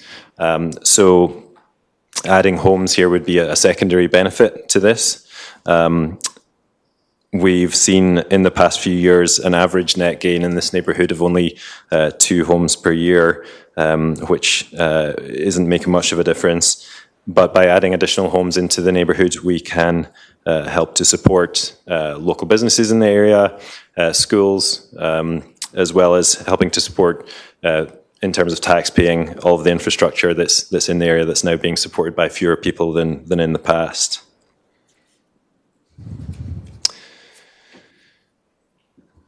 So in terms of the green space that is in the neighbourhood, our efficient land use strategy in 2016 identified that London Road has 2.4% of its area as parks and green space. This is the second lowest of any neighbourhood in the city. However, it does also have 4.3% valley space, which is the sixth highest in the city. Also, it's important to note that the London Road neighbourhood boundary is all that's being considered in those numbers, so it doesn't look at things outside those boundaries, when in reality, of course, people visit parks that aren't in their neighbourhood and use other facilities that aren't in their neighbourhood. So London Road, of course, is also on the edge of the coulees, so it does have some other green space as well there. However, the London Road ARP did identify that new park space is warranted in this neighbourhood and set out a couple of options for locations that could be considered in future for additional parks to serve the neighbourhood. These, of course, would be subject to future funding and aren't the subject of today's proposal. The proposed rezoning is in line with relevant policies in the South Saskatchewan Regional Plan, as well as the Municipal Development Plan. Policies 74 and 75 in this case balance each other. The proposed rezoning would implement the ARP's policy and comply with MDP policy 75 by addressing residents' concerns with the park. And then the MDP policy 74 is met by that separate proposal in the ARP, namely the two potential new parks that are identified for future. The proposed rezoning is also in line with relevant policies in the ARP as described. We identified a 200-metre notification distance for this proposed rezoning. Our typical rezoning distance is 60 metres, so we went a lot further here, and what this number was based on was trying to reach the majority of people for whom this would be the closest park that they would use. So the 200 metres reaches more than half the distance to all the other surrounding parks, such as Kinsman Park, reaches beyond Kiwanis Park, and more than half the way to the coulees. So we notified 445 people by mail, as well as, of course, on the city's website and through Herald advertisements. So in conclusion, the proposed rezoning is compliant with the relevant statutory plans, and so Planning and Design recommends that City Council consider this report as information for the public hearing. Thank you. Thank you very much, Mr. Kilgore. I'll now call upon the pre-registered speakers to make a presentation. As a reminder, you'll have 5 minutes to speak to the issue. And anyone else that is wishing to speak, I'll call upon later. And if you've sent an email or had been in conversation with council, don't feel you need to come forward. We do have that information. If you're just going to read your letter, understand that we do receive that and information, but not saying that you can't come forward. It just is something that we have received the information. So we'll. Oh, I'm sorry. Thank you very much. We'll start off with the applicant. We'll do the applicant first. All right. With that, the applicant, please come forward, state your name, and the floor is yours.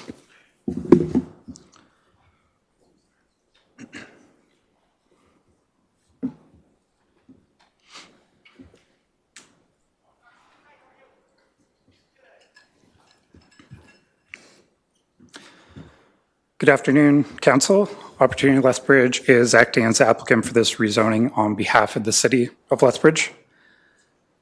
The London Road Area Redevelopment Plan includes two visions for the park. Vision A includes redeveloping the adjacent dwelling into park space, while Vision B includes combining the adjacent dwelling with a portion of the park for a medium residential development oriented towards the remaining park space. Both of these visions were proposed within the ARP as ways to address the concerns with the perceived safety challenges of the park. Opportunity Lethbridge has analyzed the two visions within the ARP and found that for Vision A, previous direct engagement completed by the city with neighbors adjacent to the park indicated that they weren't supportive of upgrading the park without additional efforts to activate the site. This was before this project. Additionally, demolishing the house and upgrading the park with activity-enhancing amenities would cost somewhere between $600,000 and $900,000 or more, depending on what amenities would be added into the park for this vision.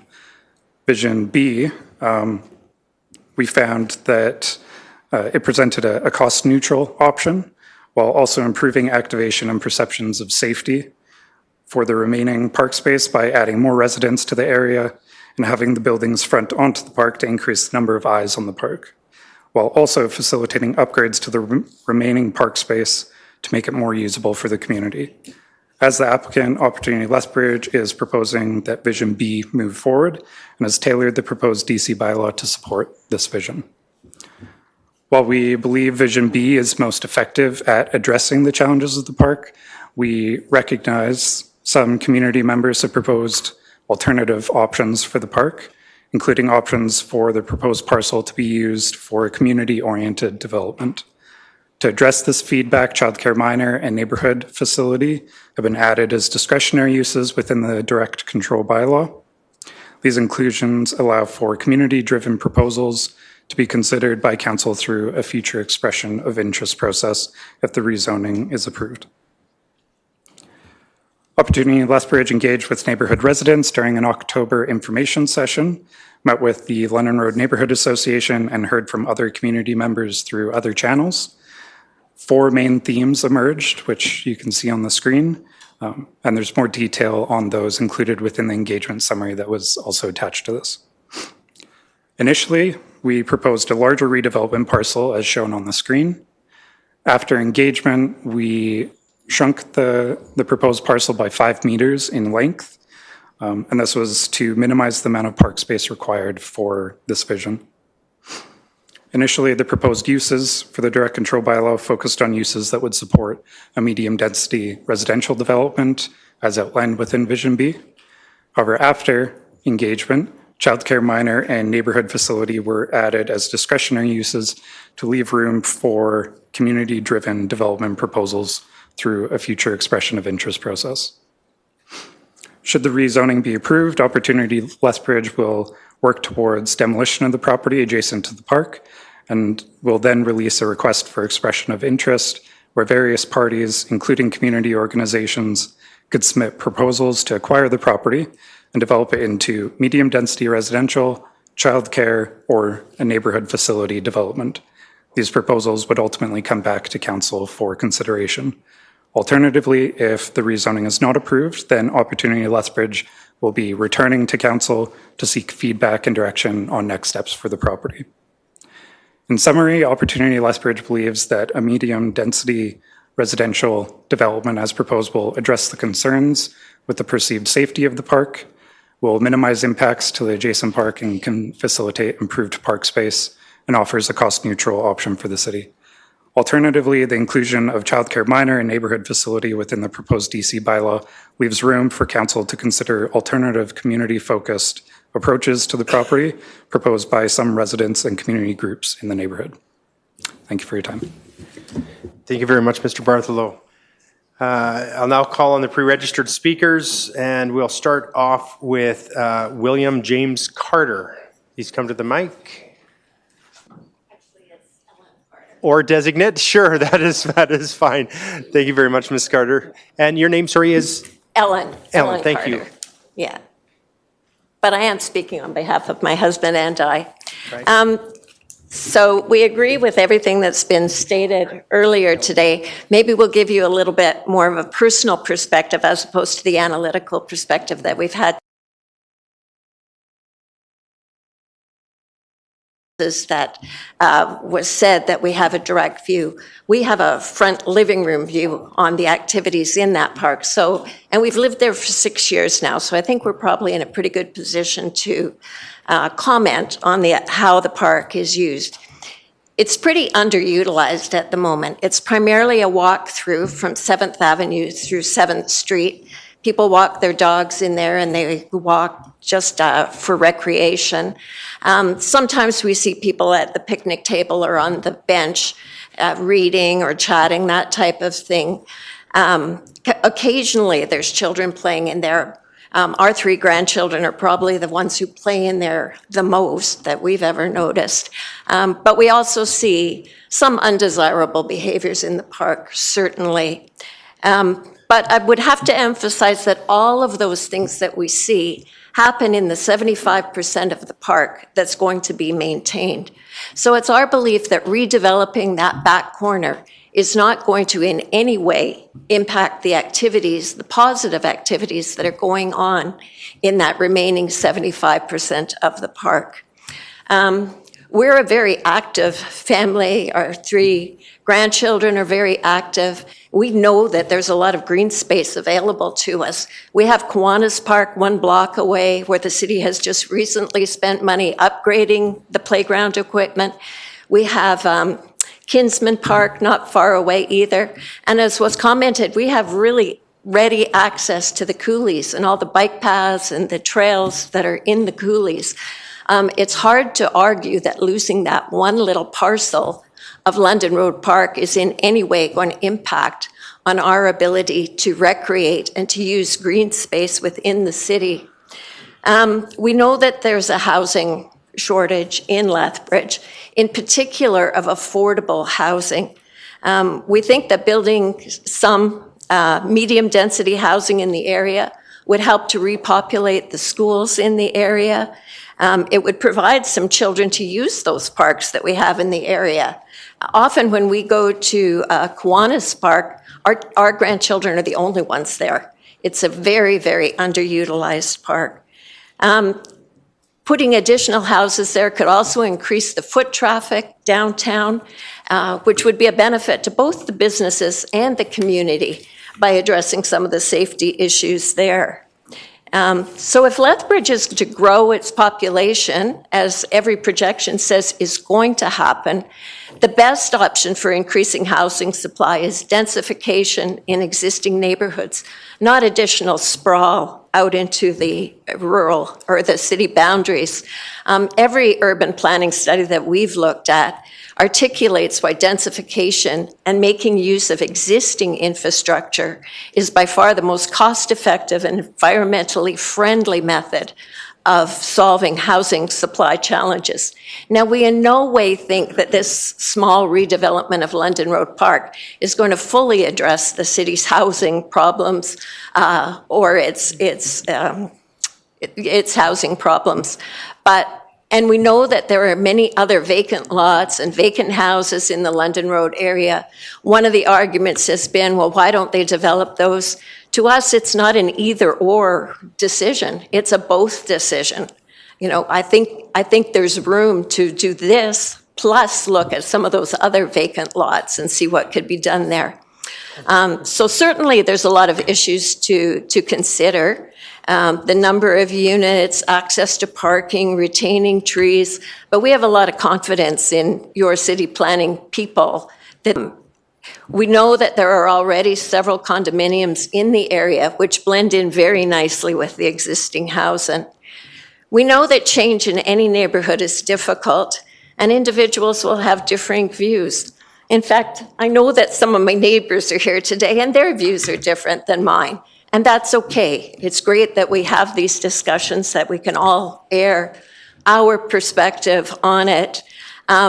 And I think at the end of the day, everybody's objective is the same, and that's to have a safe park that is aesthetically pleasing.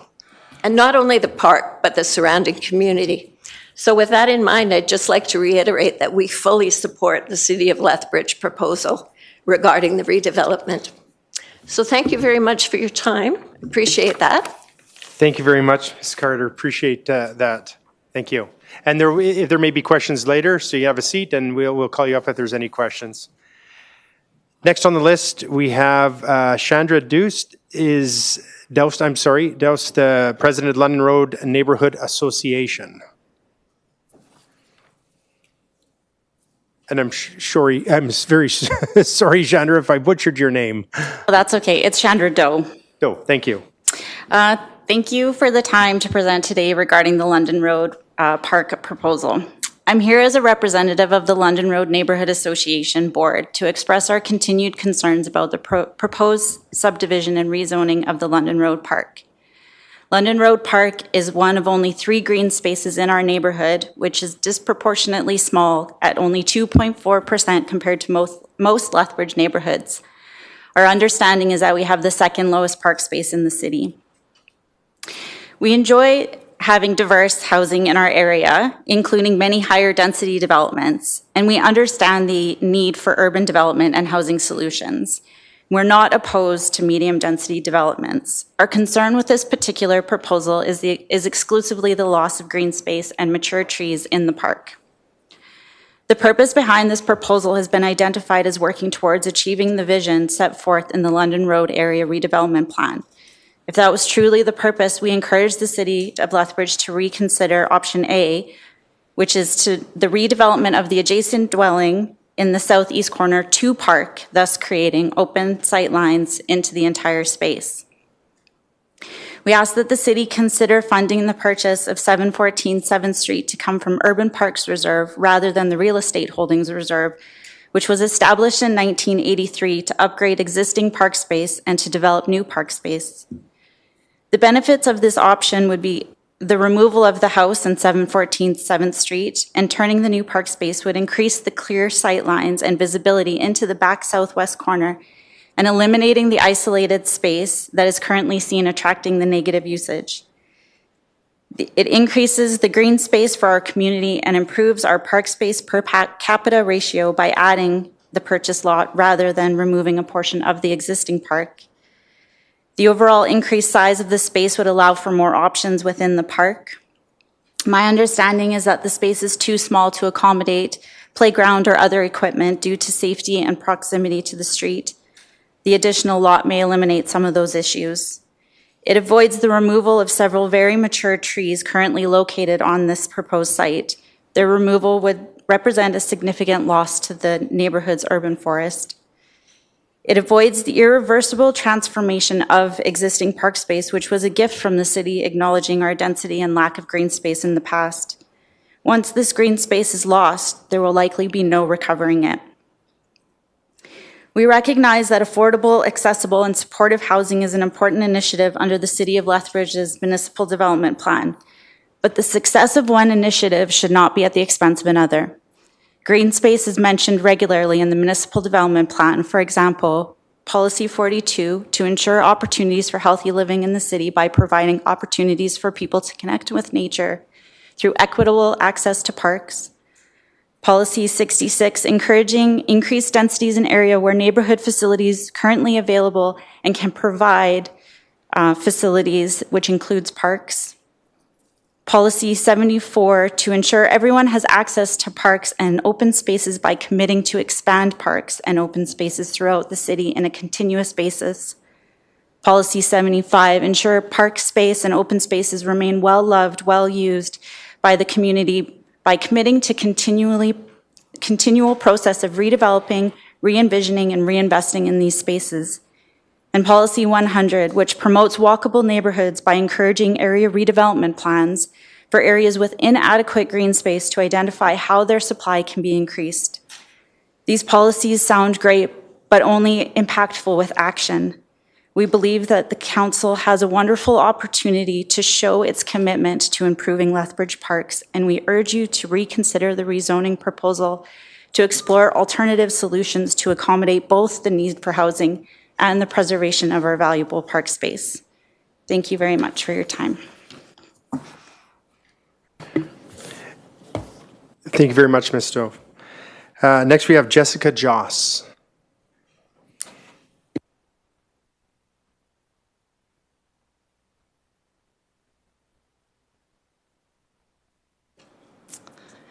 Thank you for your time.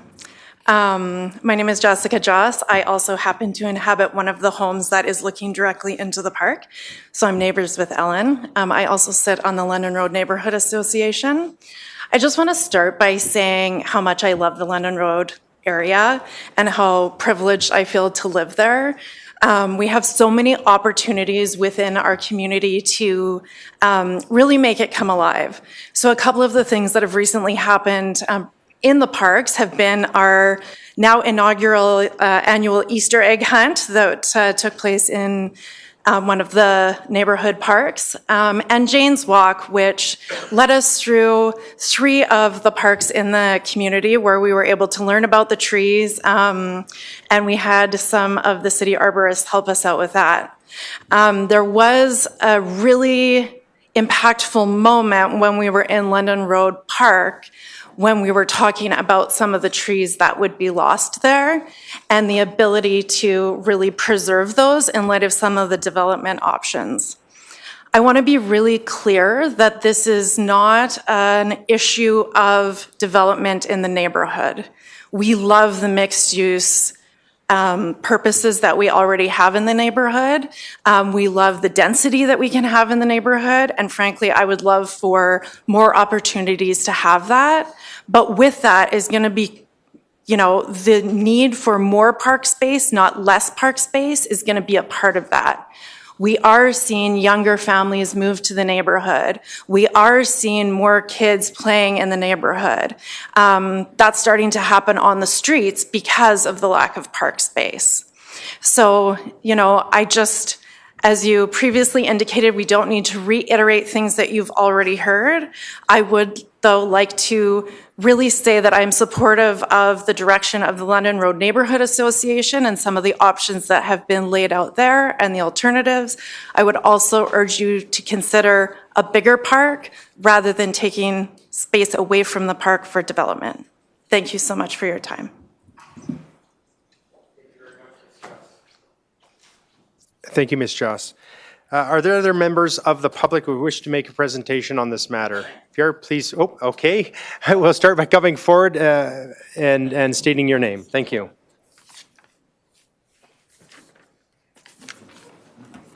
Thank you for your time and the ability to present on this. My name is Muriel Mello. I am a resident of London Road neighborhood, though unfortunately outside the area that was initially notified about the change in the park. Though it's a space that I walk past, through, and have for 20 years.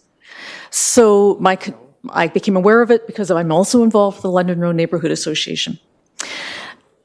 Again, not to reiterate things that have already been said, I am very concerned about the loss of green space. Though it seems like a small area, it is an area that provides both conifers as well as deciduous trees as wildlife shelter. So that park is doing work regardless of whether I am in it as an individual human being. There's also, was flagged, and I found the presentations by various people already very helpful. I noticed it was flagged about the cost, potential costs to develop that quadrant of the park as park space. I think $600,000 to $900,000 perhaps.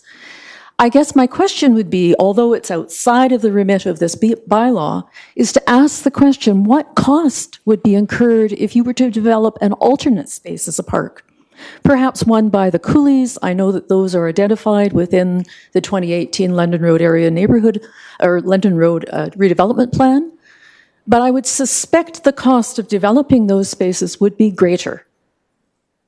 Partly because you are starting with more of a blank slate, and we're doing that in a time when climate change is making any tree, making it more difficult for any tree to survive. So it may seem like a small place, but you would be creating a larger contiguous area that would support the neighborhood. If you want to increase neighborhood density, you may have more people in the area that want walkable parks. And although for those of us who are able-bodied, who are wealthy enough to own 1 or 2 cars, driving to the Coolies or driving to another park may seem like not a big deal. But you might indeed be finding more people moving into the neighborhood who do not have the means to do those things, who may have young children, or the elderly who may want to be able to move into a space without getting in their cars to make use of a green space. So those are some of my concerns. If we were to turn this area into residential, and there is indeed, I realize, a concern for residential housing, greater density, I have no problem with that. But if you were to do that, you would be losing, if you assume the park is about 40 years old, there's about 7 really mature trees, 9 mature trees that would be gone. So you might be losing about 360 to 370 years of growth So if we can put a park elsewhere, I'm not going to see that come to fruition to the same degree in my lifetime, and nor would I suspect in some of yours. So think in that context of what you might be doing here. So yes, we need housing, but we also very much need to preserve that park space and not lose it, but to expand it. Thank you for your time. Thank you very much, Ms. Mello. And next, sure, come on up to the mic and state your name. Everybody will have the opportunity to speak. So, hello, my name is Kate Connolly, and I live in the London Road neighbourhood and have lived there for 50 years. And the green space means a great deal to me and has done all through those decades. In the 1980s, when this park was first formed, it was a wonderful thing, and I would take my children there in strollers and later walking and with the dog. And it's one of the 3 parks that are really, really valued in our neighbourhood. If the usage has become less over the years, we know that's because some of the safety issues that people are concerned about. But to me, you seem to be taking, with the Lethbridge land proposal, a sledgehammer to this problem. In order to deal with a few people taking drugs there, injecting there, which nobody wants to see, I agree, with sleeping there overnight and with perhaps some other antisocial activities, I think there is far more that could be done that does not involve our loss of this area of the park. Perhaps there could be more policing, more patrols, and also if the house, as we mentioned before, were demolished and the space was actually made larger, we could then incorporate a children's playground in there and make it much more community user-friendly, and we would have less of the undesirable activity going on there. I mean, this is a problem all over the city, and especially in the downtown in Galt Gardens, but it's not given forward as a solution to problems in Galt Garden that we put up densification and put housing all the way there so that we can prevent people from sleeping rough or using drugs there. I mean, it's just, to me, a rather crazy way of looking at it, as I say, a real sledgehammer approach. So I think our green space, as we do have the second least in the whole city, is very, very important to us. We want more rather than less. And I think it's hardly fair to cite the river space and the coulees as part of our park space. These belong to the whole city, and you could say that equally those belong to an area in West Lethbridge or some other neighbourhood, not just to London Road. And I will finish just by pointing out, perhaps no one's ever really thought of this, we have this valuable park that we all love and that has had less usage in recent years because of the problems, but that park means a lot to us. The plan is to take at least 25% of it away, and I'd like to put forward the idea, if 25% was to be chopped away from Gyro Park, for instance, or Nicholas Sherron Park, or Legacy Park, do you think that that would be acceptable to the people that live in those neighbourhoods? I doubt it very, very much. We need to keep our park space. Thank you. thank you, Ms. Connolly. Next, I'm sure we have a few more. Please come up to the mic, state your name. Thank you. Wilson, I'm going to admit a bias right off the bat. I am very biased towards trees. I work for Natural Resources Canada, particularly the Canadian Forestry Service. So I have a real love for trees. And as someone who lives on one of the few blocks in the London Road neighborhood that has no trees, the section from 6th Ave to 7th, I look towards that park and I look at those trees and I just am constantly in awe of the fact that they're there, and I wish I had some in front of my house. I watched the road construction yesterday on 7th Street South. Roughly 10 to 12 people, various pieces of equipment. If sightlines are an issue in the park, could we not take some of those people and that equipment, lower the berm to increase the sight lines, and also with the removal of the house, by increasing the park space, it gives us the opportunity then to put usable park equipment in there that would give us more use. That park is well used by those of us who live in the neighborhood. And I would hate to see it decreased.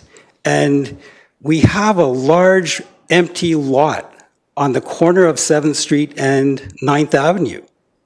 It's been sitting there vacant since the houses were torn down earlier this year. So we've got spaces already empty that could be used. What we don't have is the ability to put more park space in. And if we want to encourage people to come and live in the downtown, we need to have places like this available. And by taking it away, that to me is discouraging the opportunity.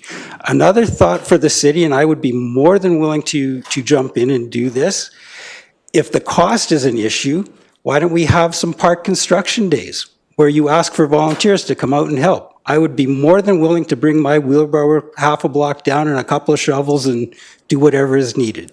But to lose park space in this day and age, and to lose those mature trees that we will not ever get back in our lifetime or our kids' lifetime, that just seems so wrong to me. And it's backwards thinking. And as somebody who worked in the mining business too, I'm quite familiar with what the landscape looks like when you remove trees. They don't come back anytime soon. So I think we take the house out, lower the berms to increase the sight lines, ask the neighborhood to come in and pitch in. I would bet you would have a really amazing park in no shortage of a period of time. Thank you very much. Thank you very much, Mr. Wilson. Next, please come forward, state your name. Rock, paper, scissors? Right. Good afternoon. My name is Charlene Davidson. I'm also a resident of London Road. I live actually right down 10th Street, so I'm your neighbor, and I am on the London Road Neighborhood Association board. I will reiterate everything everyone has said about housing. I feel like I have more questions than answers after listening to the first presentation. If this is about the perception of safety, perception isn't a reality, it's a perception. So I think that's a consideration. One of my concerns here is crime is not limited to this section of London Road neighborhood. Trust me, I know this personally. My gates are locked and I still come home and my fence is broken because someone's trying to break in. I think all we're doing here is shuffling the problem rather than addressing it. I live in London Road by choice. I was born and raised in Lethbridge. This is the most beautiful area of our city. If you don't believe me, come for a tour in the fall. That's because we have the trees and the foliage and it is gorgeous. And we're talking about taking part of that away, and I think that is a huge step back. Green space is a big issue in this community. I don't understand why would we take away part of a park and talk about building more in future. Let's just take what we have and make it better. Would that not be cheaper than trying to rebuild it later in future? There are a lot of new young children in the neighborhood. We get over 100 children trick-or-treating at our house every year. I know this because I'm buying the candy. We count them. It's fantastic. These children need parks. Thank you. Thank you, Ms. Davidson. Next. Good afternoon. My name is Terence Lazarus. I'm a long-time listener, first-time caller, I do believe. I've lived in the neighborhood for 17 years. I'm right on the edge of the notification. I want to voice my support of not doing anything, if that makes sense to you. Leave it alone is what I'm saying. A lot of what I want to say has been said, but I'm going to reiterate because I think you do need to hear it. These are valuable trees. Why did I move into this neighborhood? Because I love it. It's a fantastic neighborhood. I'm not the only one. My house is well over 100 years old. I've completely rebuilt the inside. I've spent a ton of money, a lot of money, making it my home. So much so that I have to now leave it in a gurney because I can never recover those costs. Why did the previous owner 100 years ago move into that neighborhood, what was the second thing he did after he built the house? Was put in trees. I have 5 extremely mature trees in my house. And so I want to address the neighborhood park itself. I heard a lot, we should put playgrounds in, we should put houses in it. No, it's a green space. Sometimes we just need green spaces, to be there. We value that. I value it. Maybe I don't use it. I don't use it a lot, but I value it because it's there. And I think the previous people who populated London Road did those same things. They valued green space, they valued trees. We all know the stories. I believe Councillor Crowson has already spoken about it. Some of the original people in that area went down to the valley and brought up trees from the valley to plant in the neighborhoods. You are going to destroy some of that. So please do not develop that area, which I believe is going to be a developer bonanza for whoever puts in 11 houses into this tiny little space. Thank you. Thank you, Mr. Lazaros. Anyone else? So, sure, come forward to the mic and state your name.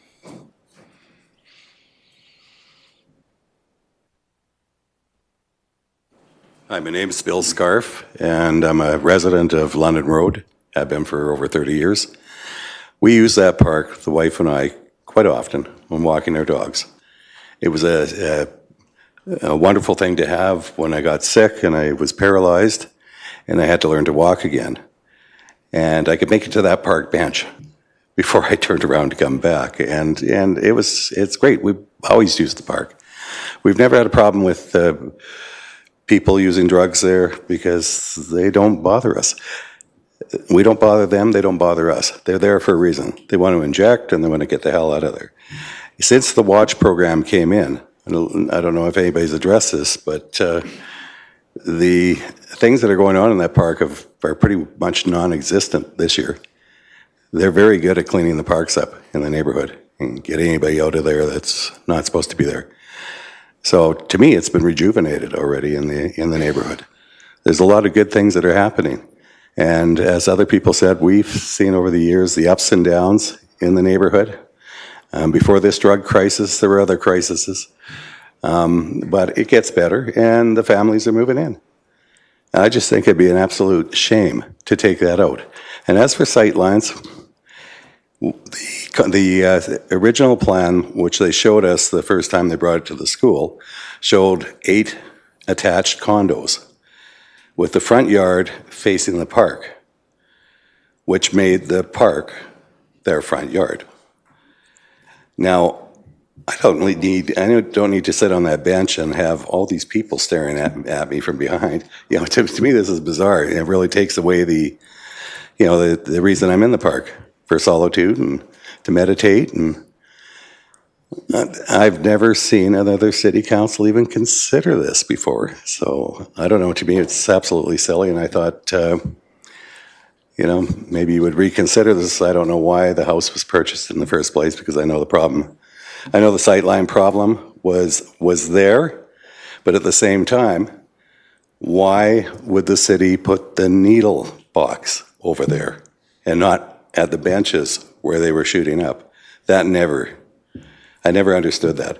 In fact, originally, if I recall, maybe some of the other residents might see it differently, but I seem to recall that needle box was sitting in front of the bench at one time. Then it ended up in the back 40. Well, the drug users, the responsible drug users, because they go over there to do it. But it's getting better in the park, and it's no reason to concern ourselves as much about crime and things going on out there anymore.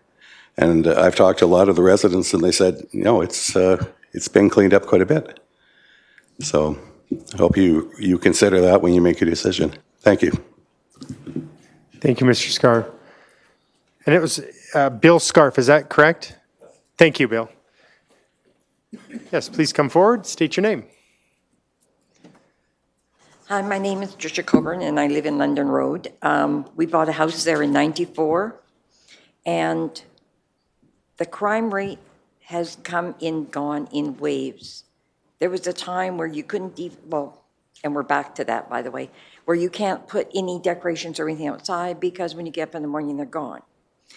It's just if you're doing this to stop the crime in the park, it's all over. I agree with the lady. I come home, like, we have a big fence. We keep everything locked down, because if you don't, it walks away.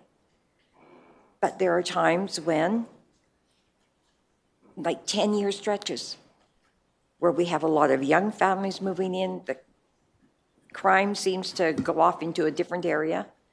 Those trees and that area, my grandchildren play in that area. I'm asking you not to take down those trees and not to put a bunch of buildings in there. And parking. Parking is always a fight on 7th Street and the 6th Street. Where are you going to park these people? You know, like, don't do this, please. Hi, Ms. Coburn, is it Georgia Coburn? Did we hear that correctly? No, Tricia. Oh, boy, I really missed out. Tricia Coburn. Yeah. Thank you, Tricia. Appreciate Georgia it. Coburn's my grand- Thank you.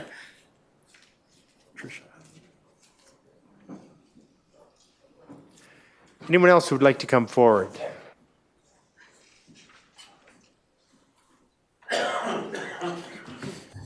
Good afternoon, City Council. My name is Kevin Doe, and I'm here today as a private citizen who lives and owns property within a block of London Road Park. First off, I want to let you know that I'm opposed to the disposal of community park lands. Rather than disposing of community park lands, City Council has a great opportunity to pursue an alternate approach by expanding and reinvesting in the park as envisioned in the ARP.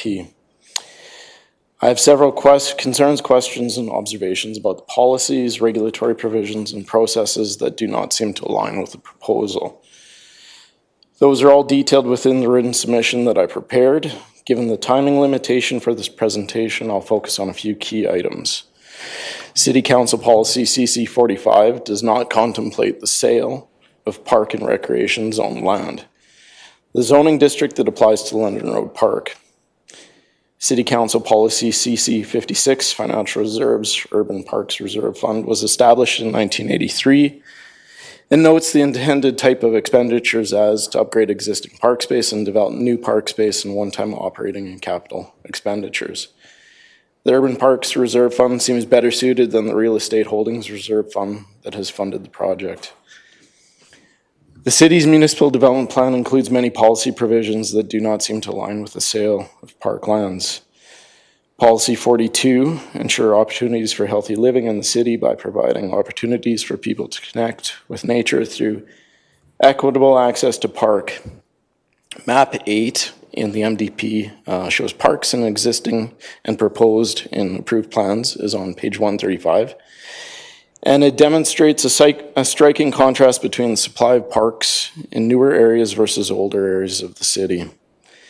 Policy 65 and 66 do not indicate increasing residential densities at the expense of neighborhood park land, but rather when neighborhood facilities such as parks are available. Other folks have already touched on policies 74 and 75, so I won't get into those. The city's London Road area redevelopment plan includes many policy provisions that do not seem to align with the proposal to sell a portion of London Road Park. General Policy 5.3.2B, all land use amendments shall adhere to the plan, and existing land use districts established in the land use bylaw should be used whenever possible. That means purpose zoning districts. L indicates the plan recommends the implementation of a redevelopment levy of $1,500 per unit on each net additional dwelling unit created through redevelopment in the plan area. This levy will be used to provide land for park space.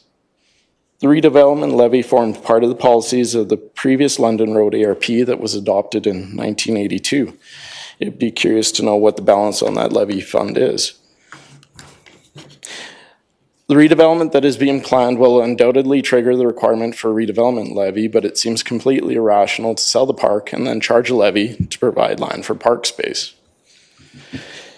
Policy section 4.2, inter-neighborhood precincts, indicates that medium-scale residential on lots created through consolidation after the adoption of the plan shall not be supported. The proposal seems to be a direct contradiction of the policy, given that it is proposed and would be developed on lots created through consolidation after the adoption of the London Road ARP plan. Policy section 4.4, park spaces. London Road Park identifies the southwest corner of the park, but it should be noted that the area shown on the map does not extend beyond the north boundary of the residential parcel. The proposed rezoning exceeds what is shown in the ARP map.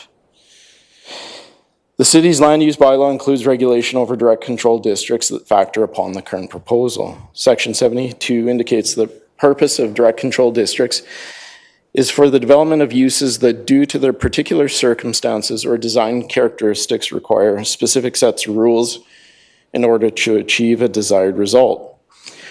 Understanding that there's not an active developer or private interest, how is the application of a direct control district warranted? How can the particular circumstances of design characteristics be gauged when there is not an active private developer and an absence of any plans? The DC bylaw delegates approval authority to the Development Authority and allows the granting of authorized waivers in accordance with Section 22 of the Land Use Bylaw. It would seem reasonable to interpret that the direction of council delegate the Development Authority with very broad decision authority, making it extremely unlikely that there would be any opportunity for an appeal. Furthermore, there does not seem to be any direction with respect to approval of discretionary uses. In what instance would a discretionary use not be approved? Is there any appeal opportunity for the approval of a discretionary use? With minimal and possibly no setback requirements, where will the waste, recycling, and organic collection carts be housed? With minimal and possibly no setback requirements, how will stormwater be managed on the resulting private parcel? There are no landscaping requirements. Furthermore, at least a dozen mature trees will likely be impacted and removed as a result of the development. Lastly, the maximum density in the DC bylaw is 85 dwelling units per hectare, and that exceeds the medium density threshold in the R75 district, and instead falls within the density threshold for the R100 high density residential district in section 95 of the land use bylaw. That's all. Thank you for your time. Thank you, Mr. Doe. Appreciate that. Does anyone else wish to speak?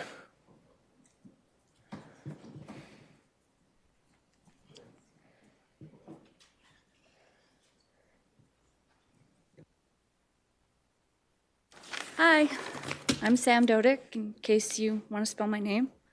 In case you were missing him, I don't know. So I have a degree in neuroscience, so I look at things from that perspective. According to a study, there was, in 2023, Canadians spent an average of 6 hours using the internet. They've looked at other studies where they showed children's independent activities increased with the number of green spaces in an area. As been previously stated, we have the second lowest number of green spaces in our area, which is insane. I didn't realize that until today.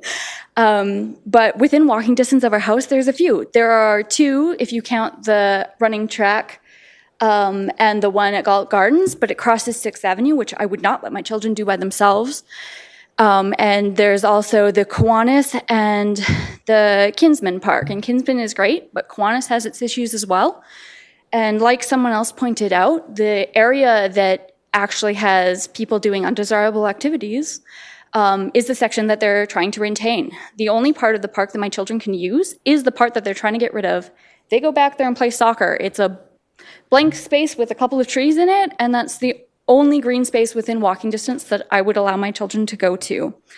Parks and nature are also linked to better mental health, physical activity, more sustainable city, more independent children, and it increases the property value. Now, I took a million notes as people were talking because I just wanted to respond to absolutely everything, and obviously I won't do that. But one of the things they talked about initially was that housing, the number of people in houses are going down. I'm helping take care of that by having 7 people in my house. I have 3 biological children and 2 foster children as well. And again, it's the only park that they can walk to because I have a 4-year-old. I don't let her go by herself, but the others can go by themselves. And as for shrinking sizes, that's probably also to do with the number of elderly people in there. If you're trying to attract young families, you're looking at more green spaces, not less. It's one of the reasons I moved there is it's beautiful, but also because it had parks and schools that my kids could get to easily. What was my other one? Oh yeah, I don't know. I've written too much stuff, but yeah, that's what I want to say. Thank you. Thank you very much, Ms. Dodick. And you've got a cool picture there. Awesome. Thank you very much. Appreciate it. All right. Anybody else who wishes to speak? And for a second time, anyone else who wishes to speak to this matter? And for a third and final time, is there anyone else that wishes to speak to this matter? All right, hearing no other presenters, it's now time for City Council to ask questions of the presenters. I'll start off with Councillor Middleton Hope. Thank you, Your Worship, and thank you to all the presenters this afternoon. You've given us a great deal to think about on both sides of the question. I would like to ask our staff if I could, if I may, I beg your pardon. That would be these gentlemen here. The first question that I have is, will trees be integrated into the plan rather than cutting them down? This seems to be a significant issue, Mr. Croyle, in terms of concerns about several of the residents. So are we going to be keeping these trees, or are we going to chop them down? Or could you relocate them to my place? Through the chair to Councillor Middleton Hope, thank you very much for the question. As was the case with the previous plan to remove the berm and improve sightlines prior to this proposal coming to council, there was always going to be a need to remove some of the trees. The exact number, we'd have to go back in our notes to look at what exactly that would look like. But also it should be noted that by reducing the length of the park from north to south by 5 meters, that was also an opportunity to retain more trees than if we had left this space larger, as was shown in the earlier proposal. Okay.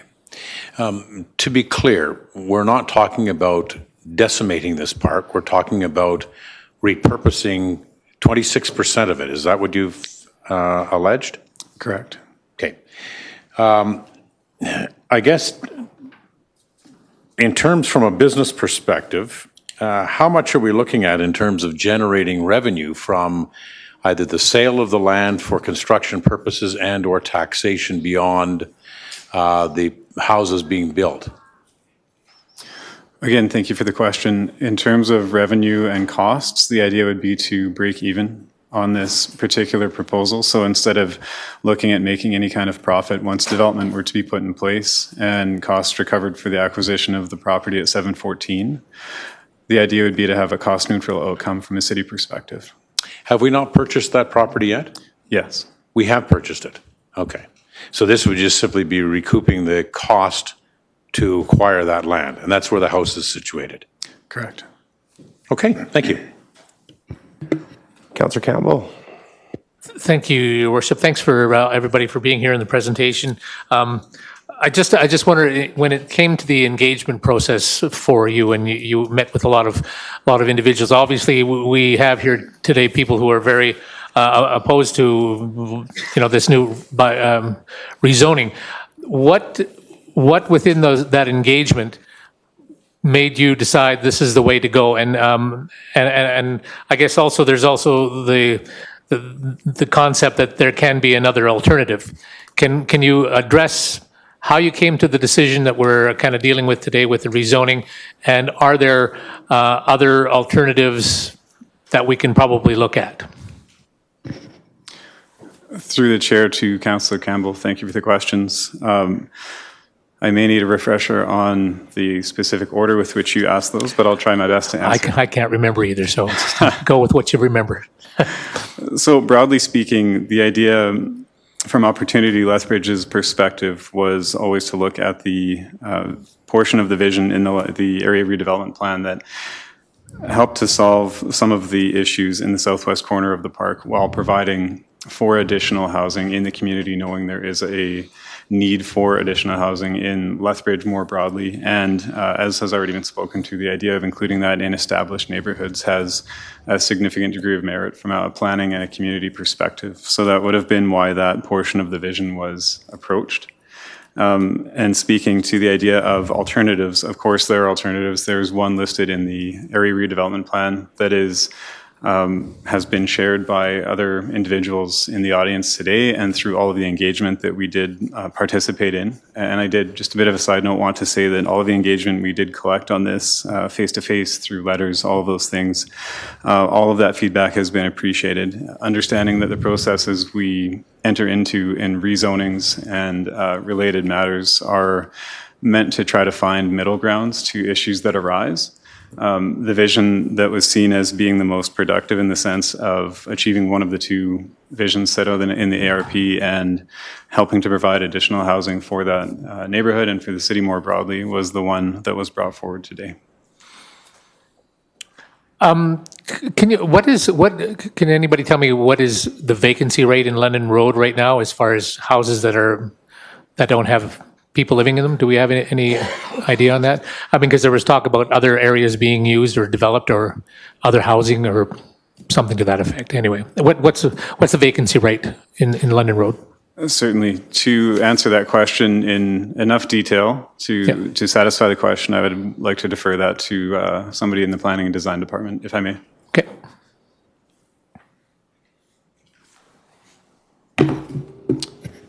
Through the chair to Councillor Campbell, thank you for the question. We don't have data on the exact number of vacant parcels currently. I do know that there are a few in the area, and we've had pretty constant development inquiries about those. So people are interested in developing those as well. And just so if this bylaw passes, the next step isn't necessarily you're going to go build condos right away. This is just to allow for the options of something like building condos. Is that correct? Have you decided that's where you want to go with the redevelopment?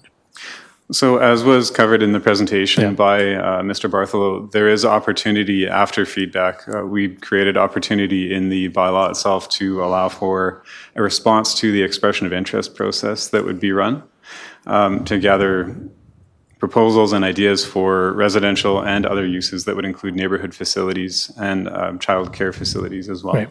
Okay. Okay, thank you. Thank you, Mr. Chair. Thank you, Councillor Campbell. I have a couple of questions here, and one would be we talked about the second lowest park space in the community. Can you confirm that for me? That is the second lowest? Is this true?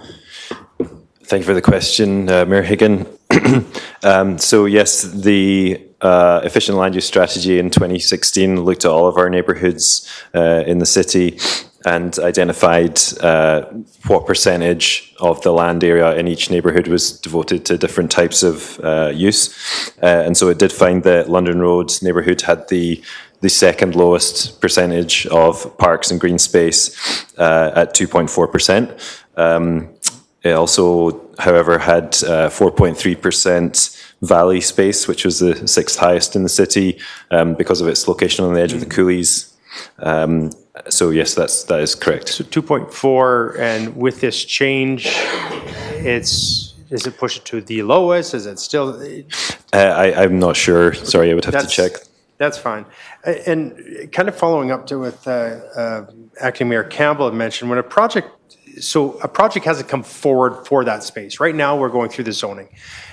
Could we not, if something was to come available for that space, or there was somebody that wanted to build in that space, you're telling me right now there's nothing currently on the agenda for that area? Is that fair to say? That's correct. That's correct. So why wouldn't, at the time that something comes forward, you come in front of council to have a zoning change? If someone says, I see there used to be a home there, I'd like to build some condos, because I knew that when this first came forward, and it's been a few years when it first started, there was a developer that wanted to do something with that land. So currently, there's not, from what I'm hearing. Why would we not wait until someone has actually come forward to do something with that land and approach the city? Hey, I'd like to build something there. Could we do a zoning change? Is that not fair to ask, or could you tell me why we would go through this right now rather than wait for that to come? Thank you for the question, Mayor Higgin. I can start, and then perhaps Opportunity Lethbridge could add to my answer. So what's being proposed today is intended to implement one of those options set out in the area redevelopment plan. So that was brought forward as part of kind of implementing that plan. But I would defer the rest of the question to Opportunity Lethbridge.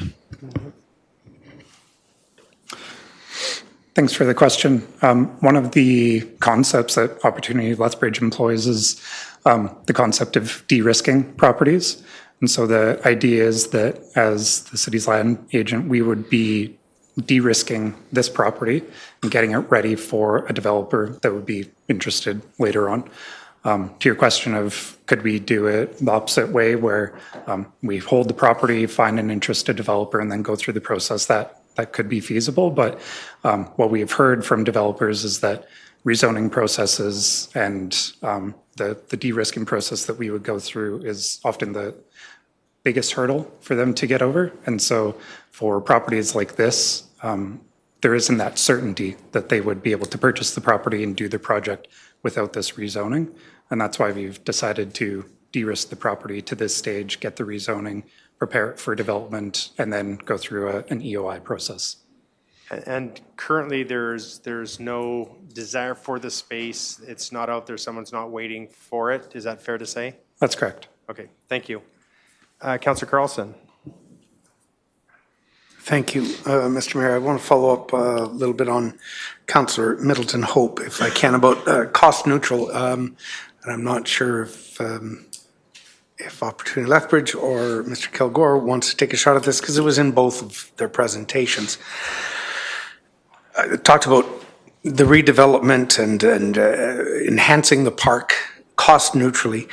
What kind of enhancements are we talking about to improve the remaining area of the park? We mentioned that there were going to be enhancements to make it more attractive, welcoming, et cetera, et cetera, et cetera. What were those exactly? Through the chair to Councillor Carlson, excellent question.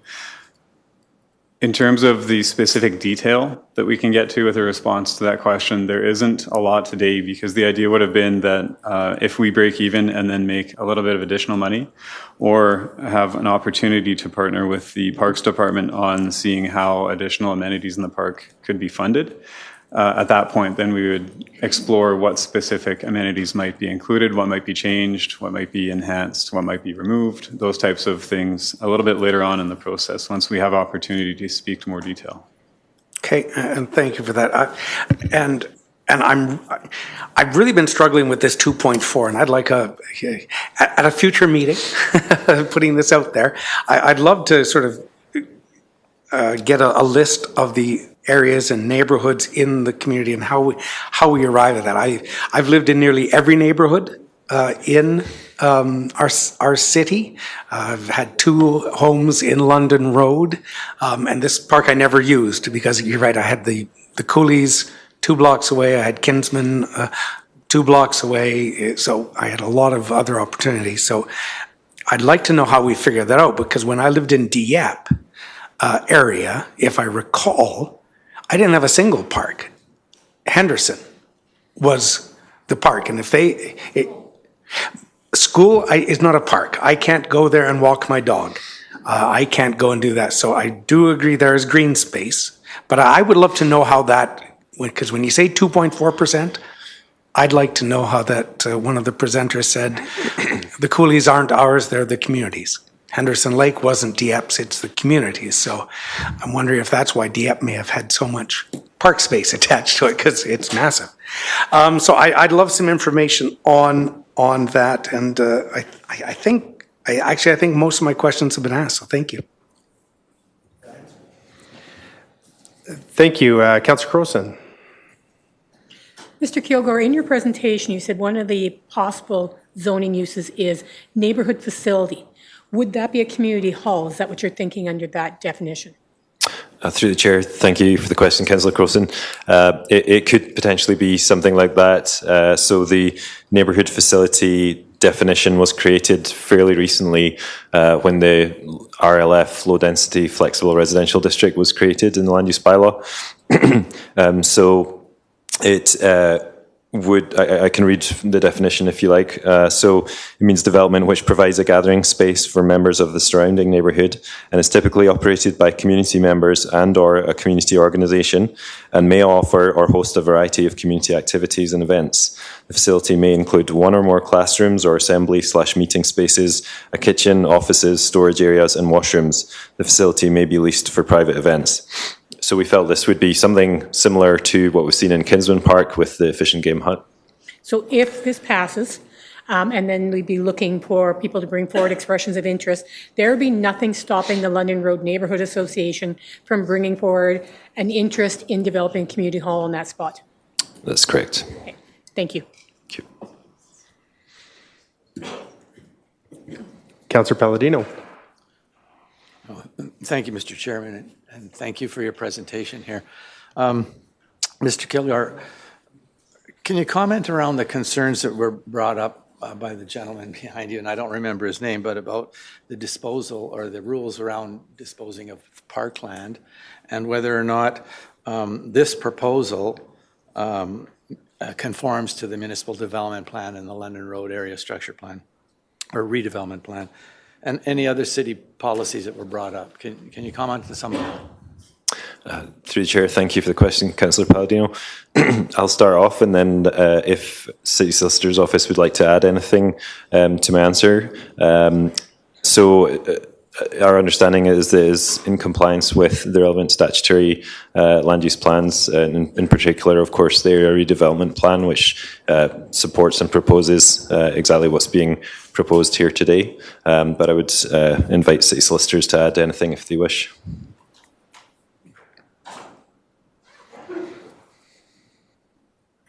So the park is not being disposed of at this time. So at the time when it is disposed, since it's not designated as MR, Section 70 of the MGA would have to be complied with. So it's a public park, so a proposal to sell it would have to be advertised at that time. So there is capability of doing this. The potential of doing this is legally there, right? Yes. Okay, thank you. Councillor Schmidt-Rempel. Thank you very much, Mr. Mayor, and thank you very much to everybody who came forward to speak to this today. It is good to see this kind of community engagement at our public hearings. Questions for our staff. I know that in the presentation package, there were comments from some of the residents that there were issues with water pooling and stormwater management with the removal and changing of the park, removal of the trees, the berm, just even changing that area structure. What does that do with the stormwater management? Are we still going to see that same kind of pooling? Does this make it better? Does it make it worse? What does that do to that? Through the chair to Councillors Schmidt-Rempel, thank you for the question.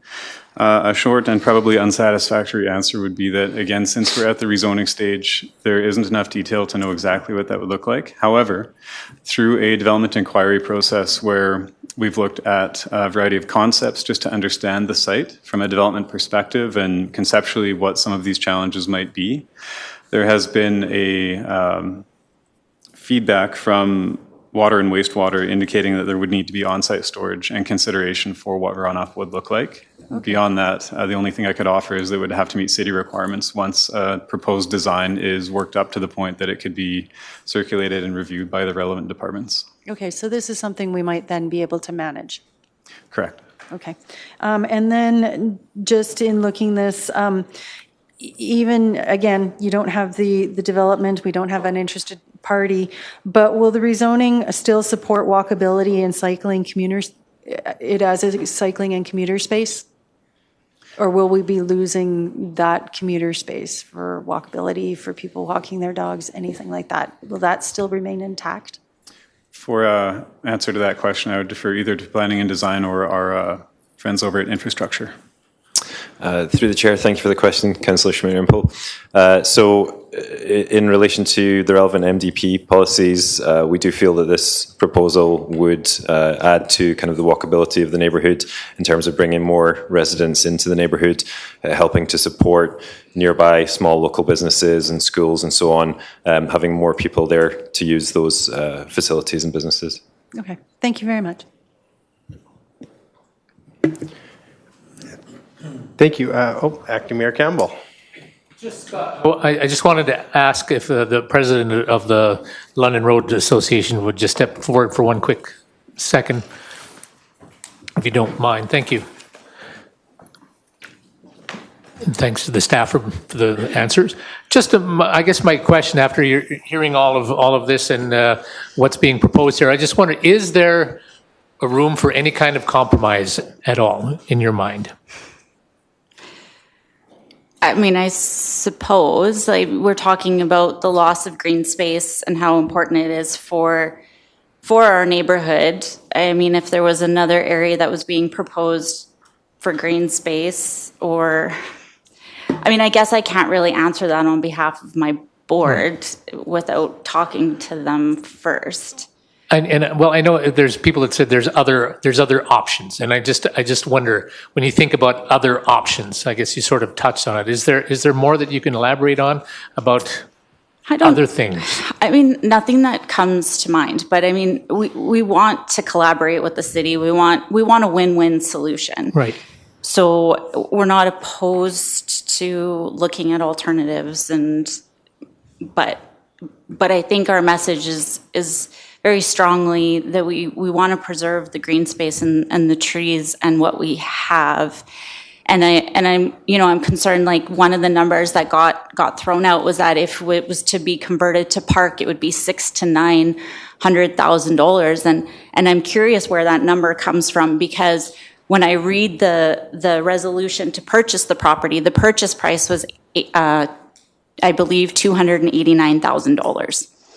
So that's a big difference from $600,000 to $900,000. So would it truly be that if you just took the purchase price of the lot, removed the home, which I have recently demoed, if I had to guess, I would say you're looking at something between $50,000 and $100,000. So now you're up to $400,000. Still a very far ways off to $6,000. And then plant some grass, plant some more trees, and then just have it as a green space, like without even any additional equipment or services or paths. Just make it a nice space that people want to be in. And I think looking at the purchase of an additional park or finding a different space that could be park space, you're looking at a cost that's going to be a lot more than just demoing and planting some trees and some grass. Okay. Thank you. Thank you very much. Yes, thank you. Thank you very much. Thank you, Mr. Chair. Councillor Crowson. Thank you. I assume, Mr. Kilgore, this would probably be you as well. I note that you have in your presentation no parking requirements, up to the market to decide how much parking to provide, which I quite like. That's somewhere direction I'd like to see us go more. But can we legally do that? Have we removed parking requirements from all the area plans, et cetera, in this regard? Because one of the conversations people have mentioned is parking if this goes to housing. And is this something we can mandate with no parking requirements? Through the chair, thank you for the question, Councillor Crowson. Yes, we can. Parking requirements are normally set out in the land use bylaw, so there's something that we can control through zoning. We went with no minimum parking requirements here to allow it up to the developer or the eventual owners of the properties, because it's hard to predict exactly how that development could look. We felt that by leaving it up to the market, they can decide how many spaces they need. Let's say it becomes partly a childcare facility or a neighbourhood facility, it's hard to predict what level of parking that might require. And we didn't want to kind of hamstring development potential ahead of time by making up some numbers. We felt it would be better to rely on the eventual users or owners of the site to know best what they need for their particular use. Okay, thank you. My next question, and I will just randomly pick someone from the audience, who is on the side. My question is, we have the permitted use residential, we have the discretionary suggesting neighborhood facility, childcare, minor groups, group homes, etc. If the discretionary uses became permitted uses and more likely to become something for the community rather than residential, would you have a different perspective on it? So someone who presented would, so I'm seeing head shakes? Okay, thank you. Thank you, Mayor Higgin. Thank you. As a question, actually, in my head, I was wondering, is it the development or is it the loss of green space? I wish I had that answer. I have one more question for whoever may be able to answer this from our administration. We talked 600 to 900,000. Can you tell me what is that? What are the? It was a question I just asked our staff to come forward with. So. Oh, come forward. Oh, thank you. Awesome. Perfect. So the question, what does that entail? Yeah, thank you. Thank you, Councillor Carlson.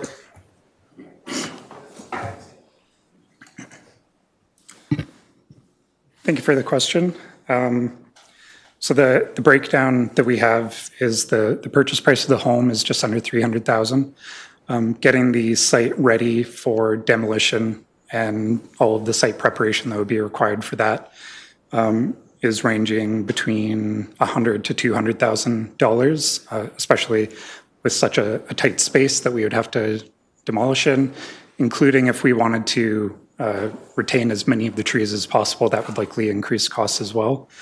Then there's also an estimate from our Parks Department that the landscaping costs to lower the berm and make some other changes that we've identified through our analysis would be about another $100,000. And then to add in amenities, a smaller playground would probably be anywhere from $200,000 to $225,000.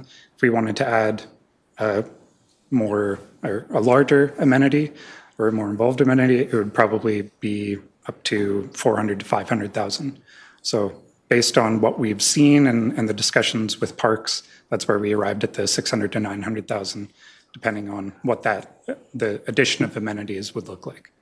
All right, and I'm sure there'll be some other further questions from my colleague here, but I'm looking at whatever way, option A or B, many of those costs, it doesn't matter what you do, are going to be in either option, correct? If we purchase the home, if it's demolished or not demolished, there's still that cost that is already been covered. So I'm wondering, is there a difference between option A and B? Because I know that you had said if we went with the second option, it's a wash. Is it because of selling the land that would offset those costs? Is that fair to say? Yeah, that's correct. The costs would be similar for the demolition and preparation of the site because it would require the demolition of the house. Regarding the park expansion versus the residential development, there would be some slight differences in what the park upgrades would be there. But the reason that the residential development option is cost neutral is because of the value of that land that would be sold to recoup those costs. All right, thank you. And Councillor Carlson? Thank you, Mayor Higgin. You asked my questions as well, but one just sort of triggered that was brought up in several of the correspondences we'd had, and I think was brought up today. The question basically, why here? There's so many other places in London Road. And my assumption is because we own this space. Is that the reason we're bringing this one forward rather than relying on other things to magically appear? Is the reason that this is being brought forward is because we can do something here. We own it. We can figure it out. Is that correct? Thank you for the question, Councillor Carlson. The reason this site is being proposed for this is because of the area redevelopment plan. So really the aim here isn't to provide homes. The aim is to address the issues that the residents were expressing with the park. And so that's been in place since 2018.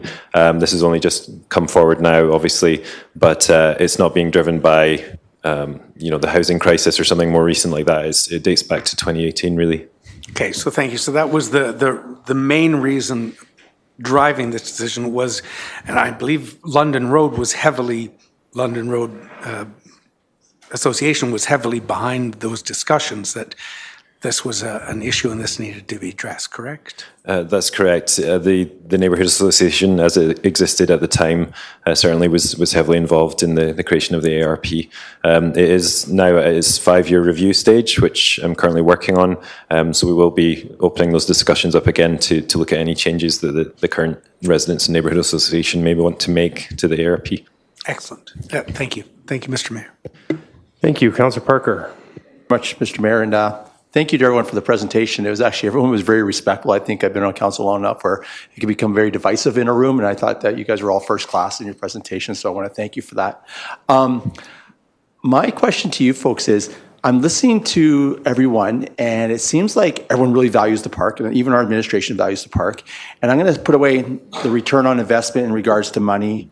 By hearing what you heard from, I'm asking both of you folks there, both Lethbridge Land and to our development, is there an opportunity to sit down with this organization, that being the London Road and the neighbors, to find some kind of like, hey, let's build something like this. This would be a great idea. Taking out the, well, we need to get our money back because we bought the house and all that, because money's money, and I get it, and I know we have to be stewards of the money, but you got to do something for the community good, and the ROI is something greater than just what you get financially. It's regarding green space and all that. If this resolution was defeated, what would then happen? Would you guys go to these? Do you need council direction to say, to work with the London Road to find some kind of beautiful project here? Because there's some really good ideas here, like do a playground here, you know, all that, and I got educated regarding how much green space is actually in the area. Would you guys need council direction to go back and say, hey, what do you folks want in this neighborhood? Because I always believe the people who invest, who live in the area, carry a bigger stick than the people who don't live in the area. So what would you do? Thank you for the question, Councillor Parker. As I was just mentioning to Councillor Carlson, I am working on the 5-year review of this ARP at the moment, so I will certainly be having discussions with the wider neighbourhood and the Neighbourhood Association to talk about anything that they would like to change in the ARP. And so there's certainly an opportunity there for looking at changing the policy around this park if this rezoning is defeated. But I could also invite Opportunity Lethbridge to comment in terms of their next steps. Through the chair to Councillor Parker, I would echo Mr. Kilgore's feedback and also suggest that, as was presented in our presentation earlier in today, we would return to council for further direction if the rezoning were to be defeated.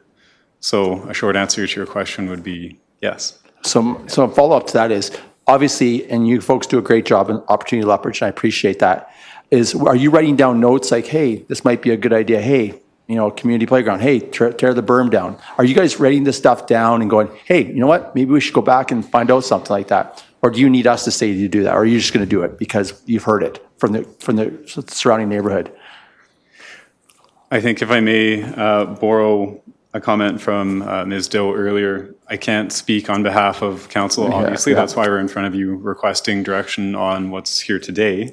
If there's an alternative that's desired, then we can certainly take notes and understand what some of the ideas might be and put them on paper and discuss them, but we would never want to approach that finer point of saying this is what we can do, because that's what we look to you for. I just don't want a defeated resolution and mean status quo, leave it as is. I want something to be proactive and working with the neighborhood to find something, a solution. So that's my sense, but I appreciate the comments from both organizations.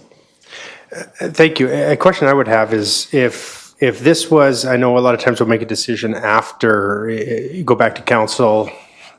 I guess we're in council, but take this public hearing back and make a decision right after. If this, is there anything time sensitive now? You know, if we were to wait a couple weeks, and I understand, my colleagues, I'm sure you all understand, there's nothing we could do. We can't go and seek additional information. What we've heard here. This is just some soak time for us. We can't engage anymore in this timeline, but if it was put off for a couple weeks, is there a timeline that you're waiting for, or is a couple weeks going to make it an issue? Not from my perspective, Mayor Higgin. Likewise, nothing comes to mind. Okay, thank you. Councillor Crowson. For process, we could recess the hearing and then get more information when we come back. Is that not correct, Ms. Hilford?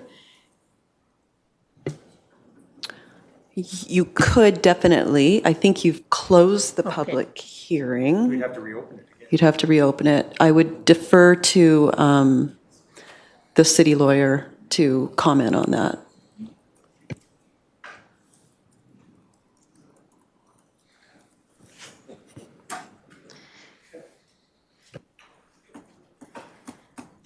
you could recess the public hearing and reopen it, or you could have another public hearing. I guess it depends what What you're we're trying to looking. do. Mhm. Okay, perfect. I just wanted to make sure we know we have both options, because if we just recess the public hearing, everything we've heard is already like in the record, and we could add to it. But if we close it, then it's a second one. Okay, and I thought if it was recessed, that we could not get any additional information. I can't go to a member of the London Road area No, no, because not- everyone not- here has to receive. Not in the recess, but when we reopen, you could ask questions. Oh. Right, it'd be just a continuation. You couldn't ask anything in between, but you could just continue it through a Okay. recess process. The city clerk says if we could just take a couple minutes here to, we're gonna just chat about what this could look like, just to make sure we're on the right path. Is that fine if we get that information first, Councillor Carlson? I guess maybe it would make more sense. I don't see what more information we'd be asking. Yeah, options. Like, let's not spend time. If nobody wants to say, let's spend another 2 weeks fact finding, I don't know what information is going to come forward. If someone has a specific request, then we can get that information, but. I'm more soak time, what Exactly. I've heard. I Close the don't think I public need hearing. anything more. And then, yeah, that's, Yeah. if there's more questions, but I wasn't hearing more questions. I was just hearing, do we want 2 weeks to think, sleep on it? But All right, then if we did that, we would close it. Sorry, Madam City Clerk. Sorry, was the public hearing closed? No? Okay. I wanted to confer with the city solicitor. We are still in the public hearing right now.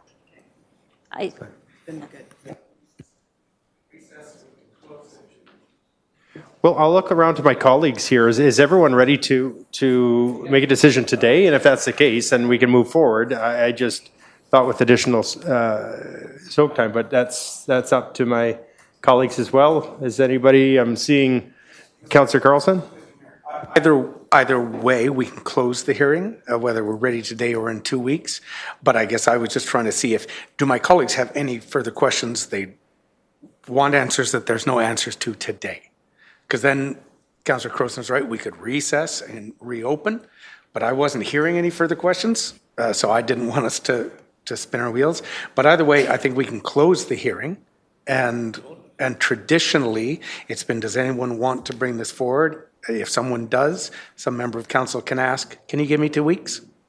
And we usually do, but I'm ready to close the hearing. I don't personally have no further questions. All right. With that, apparently there's no further questions. So let me just, hearing no further questions, I'll now declare the public hearing closed. This matter may be decided later this afternoon following the public hearing. Thank you.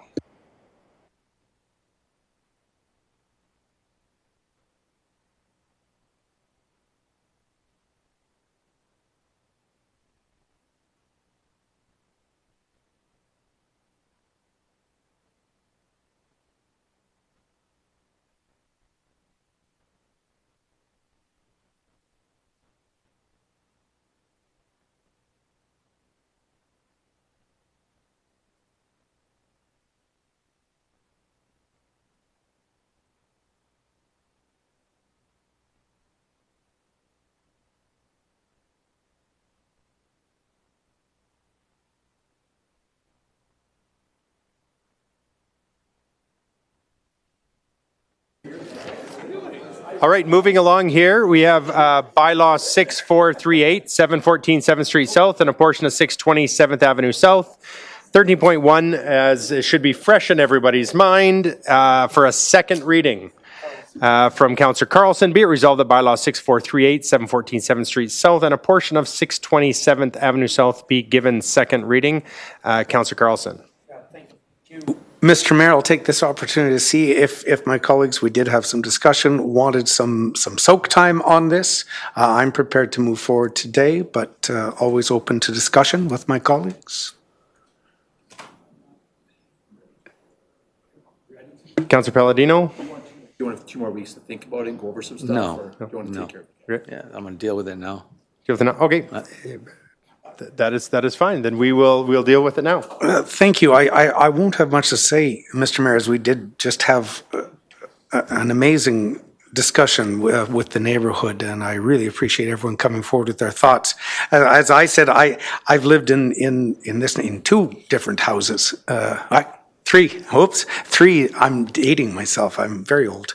I've lived in 3 different houses in this area, and so I know the park well, and I know that in my time in London Road, that little, as one of the gentlemen called it, the back 40, was always sort of an issue. An area of the park that was a bit off limits to most of us because of some of the negative behavior that went on there. And since being on council, I remember London Road Association coming forward and saying, yep, we've got issues there, you've got to do something. And so council did move forward and purchase the property there, and now our administration has come forward with possibilities. And that's what's in front of us today, is a possibility. It's basically to look at rezoning this section of the park. I cannot believe, never in my wildest dreams would I think Councillor Jeff Carlson would be a proponent of removing green space. I have fought and fought and fought for extra green space.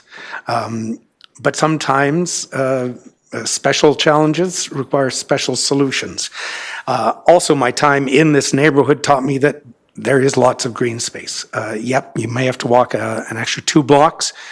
2 blocks east, there is an amazing park that I spend a lot of time.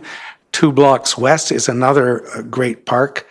2 blocks north, you're in the coulees. So while I do agree that green space is important, there's a lot in this neighborhood.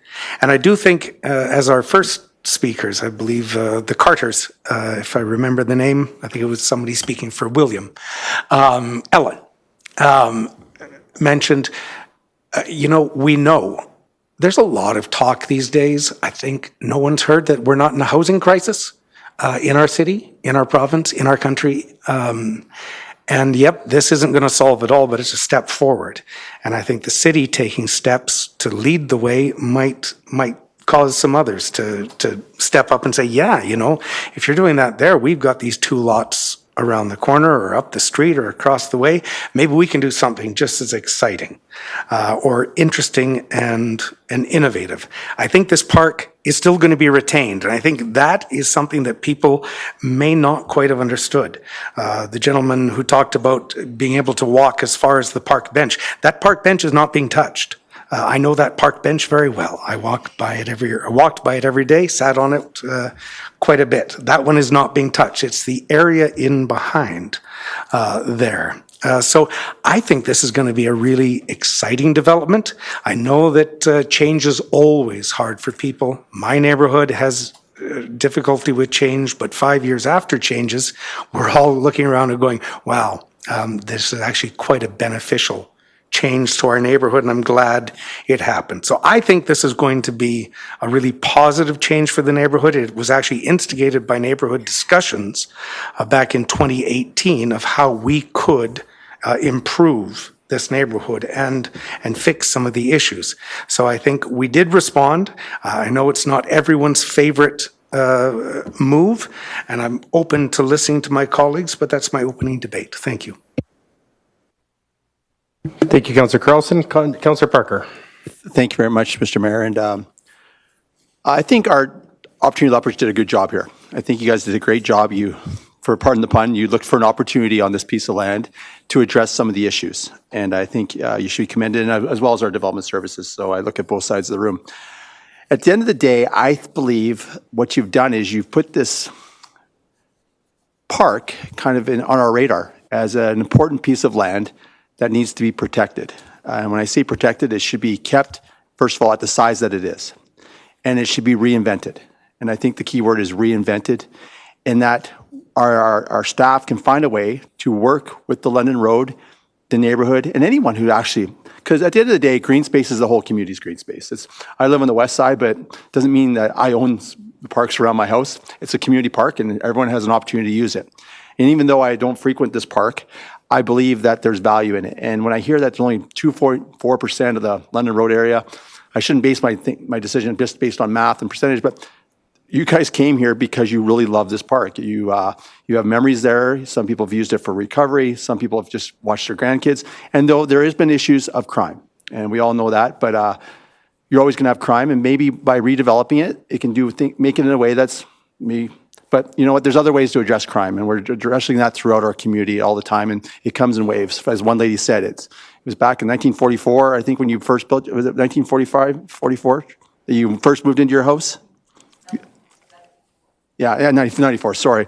And so, yeah, that's quite a bit. I was doing the math. I go, you look really, I was doing the math. I go, you look really good for buying that house back in 90. But I believe that if I'm going to vote against it, but I think voting against it sends a message to our administration and our development services and Opportunity Lethbridge to go back to the drawing board to find out what we can do here, because obviously there's a lot of value in it. And I don't think we should look at it in regards to ROI, in regards to dollars and cents of it, because the ROI of the community value. And when I say the community, not only London Road, but the community as a whole. So that's what I would hope. And from what I asked my questions is, if this was defeated, they're going to go back to the drawing board and find a solution. And I know our administration does an amazing job listening.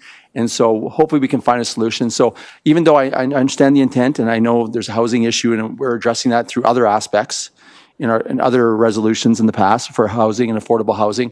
But I think the better use for this land would be to protect it and to keep its size. And so I'll be voting against this resolution. Thank you, Councillor Palladino. Thank you, Mr. Mayor. This application is typical of a rezoning, many rezoning applications where you have the big bad developer, in this case, the city of Lethbridge and the neighborhood.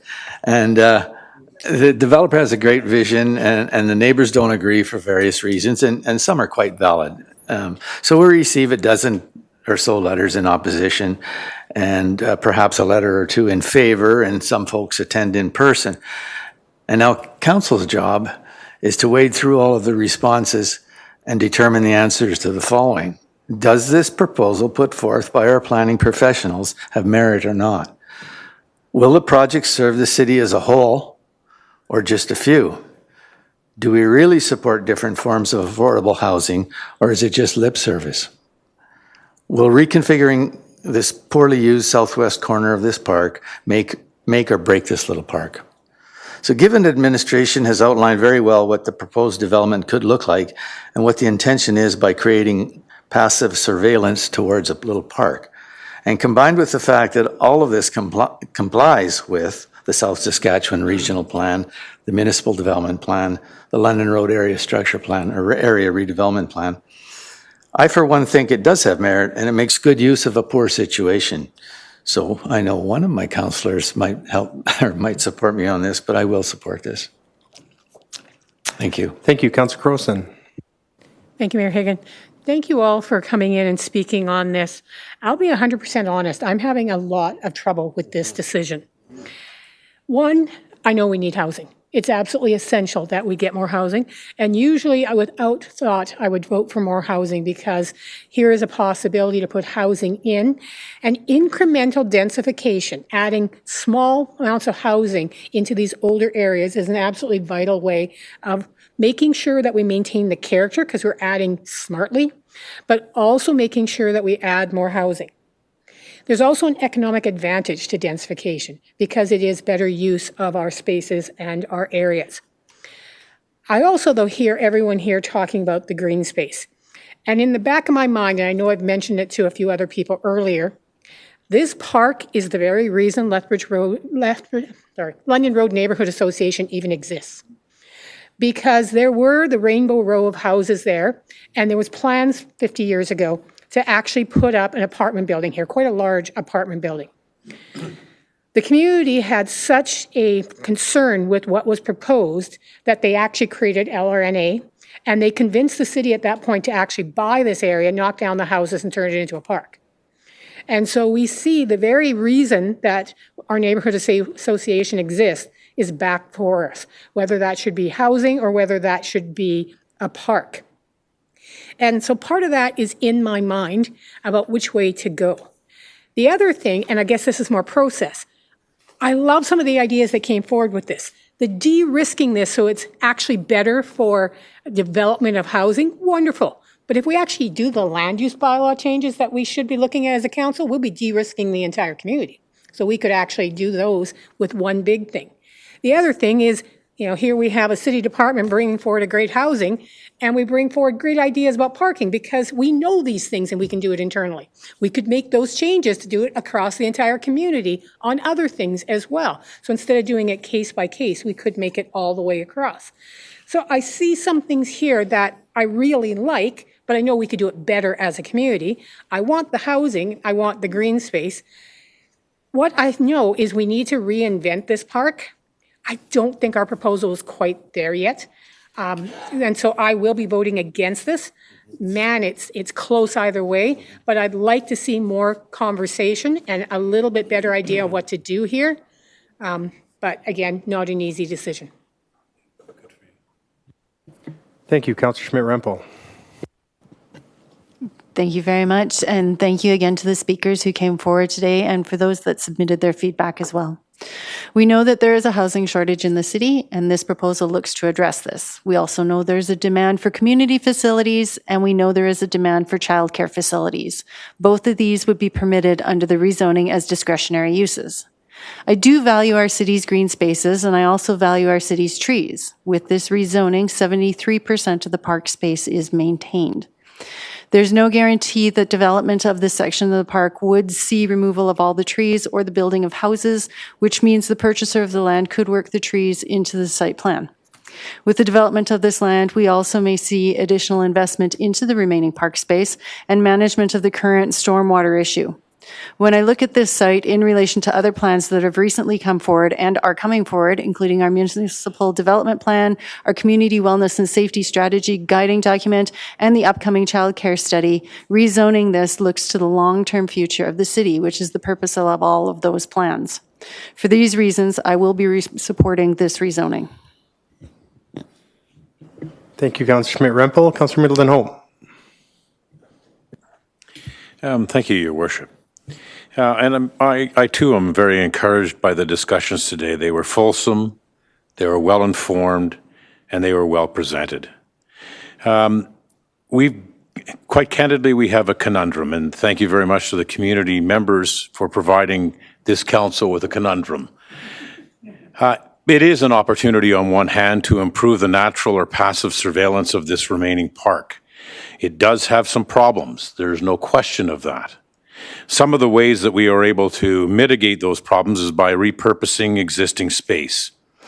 This, however, according to our own people, whom I have a great deal of respect for, this is a break-even project.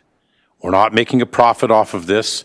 We don't seem to be reinvesting back into this park, into this green space, or this initiative.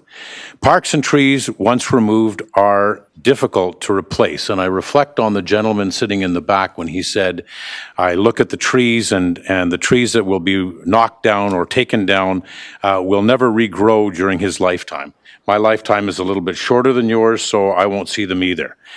You also talked about development opportunities on other lots in the area, and I think that's something that we need to also look at. At the outset, in reviewing the material and even going and having a look at the site on more than one occasion over the course of several weeks, I was very much in favor of the development. I'm very pro-business. I think the development in the area is important. However, I'm much less inclined after your very passionate demonstration today, and therefore I am not in favor of rezoning this parcel at this time. Councillor Campbell.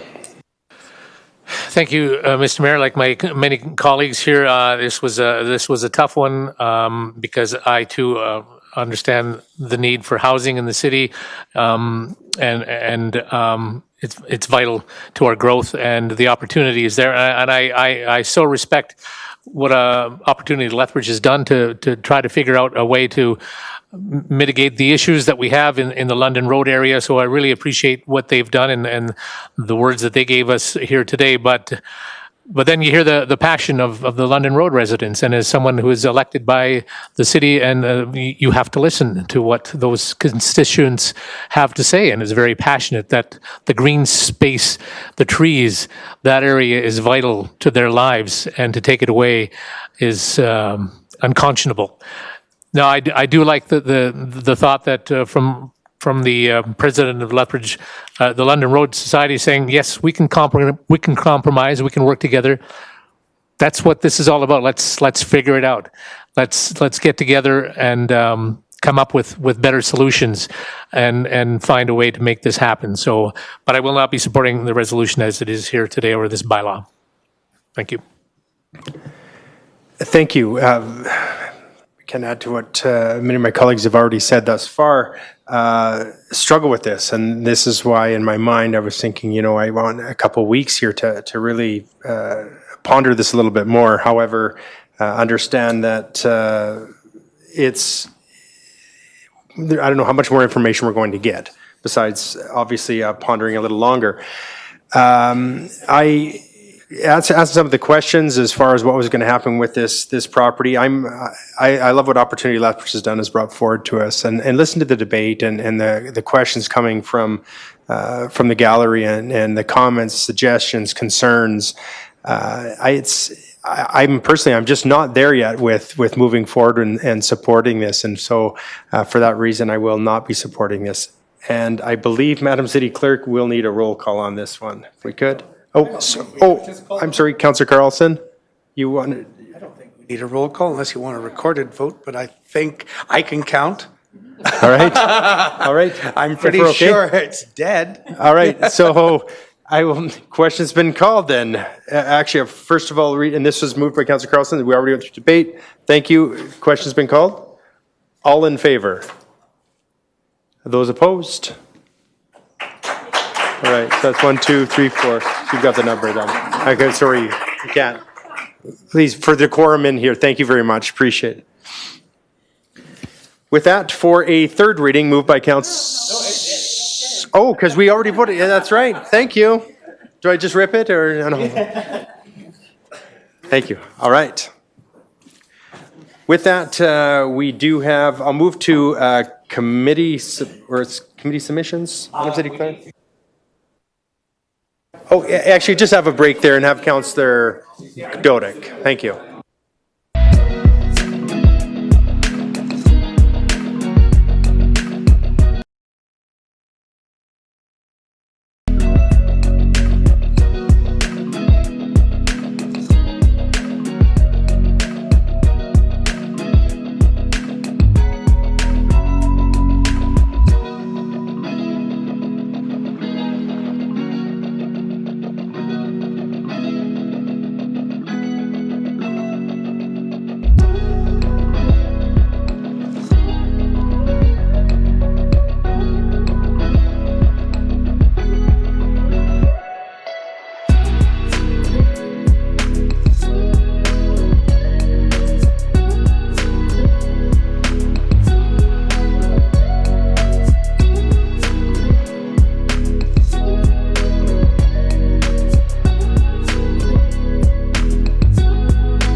All right, if we can continue on with council meeting.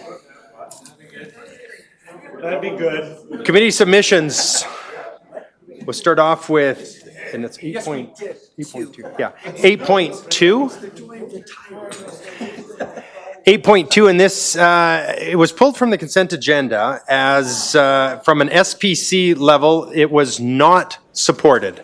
And so there is an alternate motion, and maybe if I can turn the time over to Councillor Carlson to talk about the alternate motion that was pulled from the consent agenda. Councillor Carlson? Thank you, Mayor Hagan, and I'm hoping, because I did approach this last week after our Agenda Review Committee met to discuss, because I wasn't there, I don't think Councillor Palladino was able to attend, and I believe I wanted a bit more information, so I did chat with the city manager and some of his team about this, and I don't know if we have maybe a 5-second presentation, because I know what was presented at the economic did not seem to have catch the interest of council. I believe an alternate has been prepared. The long and the short of it, as is up there, without, I don't know if Mr. Matthews wants to jump in, is basically achieving everything that would assist in the overwhelming of the next council. Because in effect, what previous council did was adjust the budget cycles so that council would do their CIP, and that would inform their operating budget so that they have ownership of all of it. If they want to build a fancy new performing arts center that's going to cost an extra $8 to run, they have to put that in their budget. And unfortunately, there were some unforeseen consequences in that the first year of that council was going to be overwhelming. I believe it was 60 some extra meetings, thousands and thousands of pages that had to be go through. And I think we all know on our first terms of council, it is already a bit overwhelming drinking from the fire hose.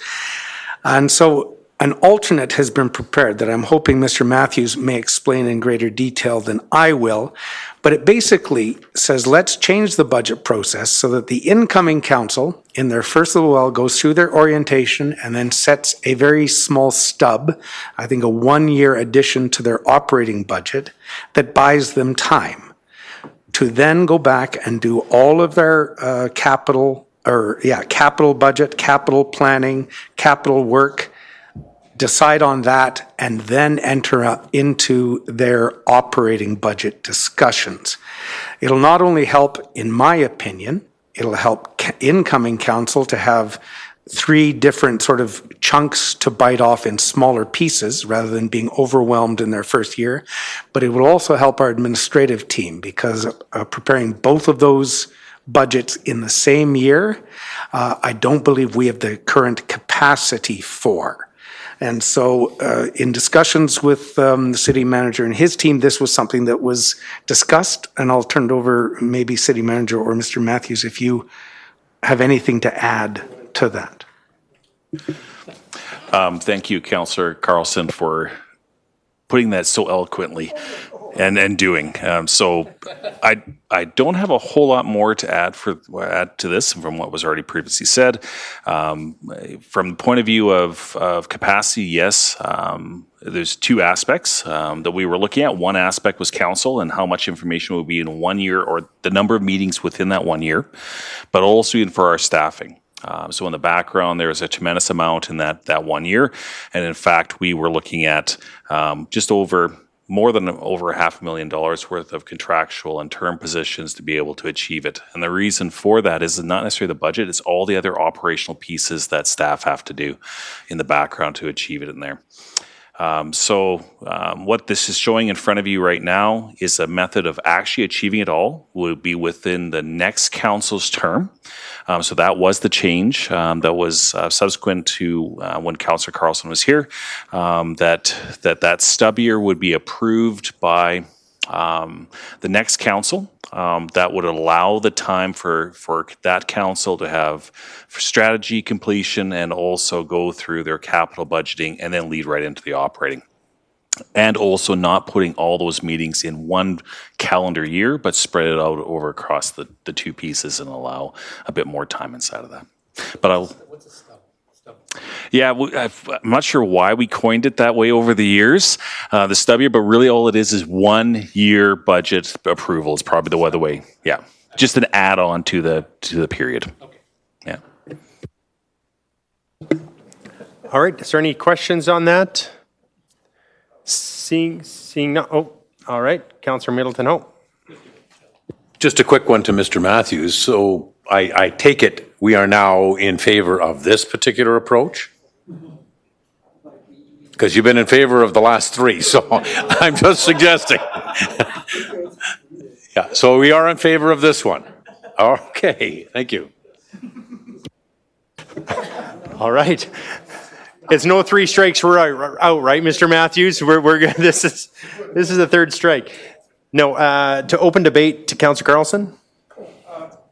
Thank you, Mr. Mayor. I think, I hope it is, is that the way that, and I take full responsibility from being on the previous council that wanted to change and give much more authority to each incoming council.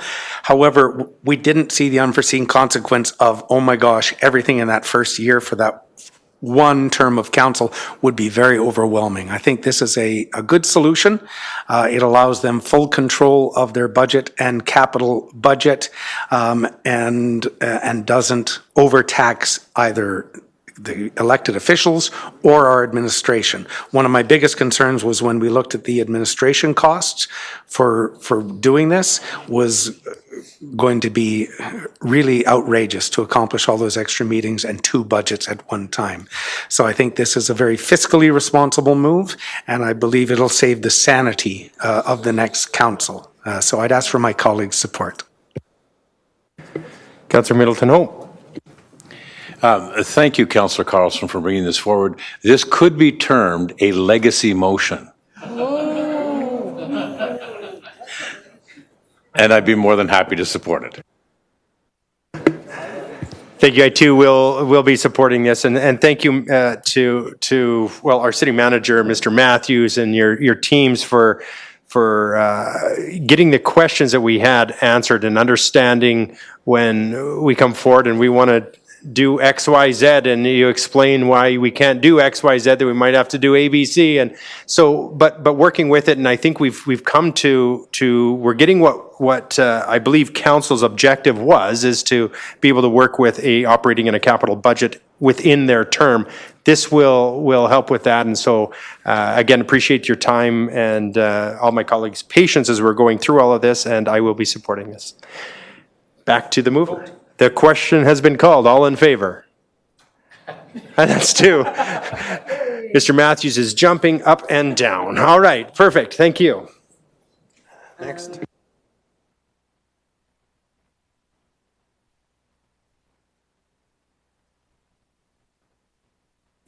All right, we'll move on to administration inquiries and responses, and we have one from Councillor Schmidt-Rempel regarding microgeneration, and I'm not sure if we know that it's in there, not that you need to have an answer to it, but there is one, 11. Oh, there is a response. I'm sorry. Yeah, the answer is there. Is anybody want to speak to that? And if not, all right, we do have the response. Thank you. Okay, and a question, Councillor Schmidt-Rempel. Thank you. So through you to the city manager or designate, we looked at the microgeneration. Answer is fantastic. Is it for both residential and industrial, or is it just for one or t'other? I like t'other. I will ask Mr. Burns-Hill to come up and answer your questions, Councillor. Thanks for your opportunity to speak. Yes, it's for both residential and commercial and industrial. Okay. And where on the website can the information be found? We are just in the process of tweaking the website, actually. It's in a new spot that I'd have to send out a link through the city manager and get that to you. Yeah, if we could get that link, because I couldn't find it, so that's why I was asking, so that I can direct some folks to that. Yep. Perfect. Thank you very much. Okay. Thank you. So with that, we'll move on to city council updates. Are any city council updates? Seeing none, we'll... Oh, sorry, Councillor Schmidt-Rempel.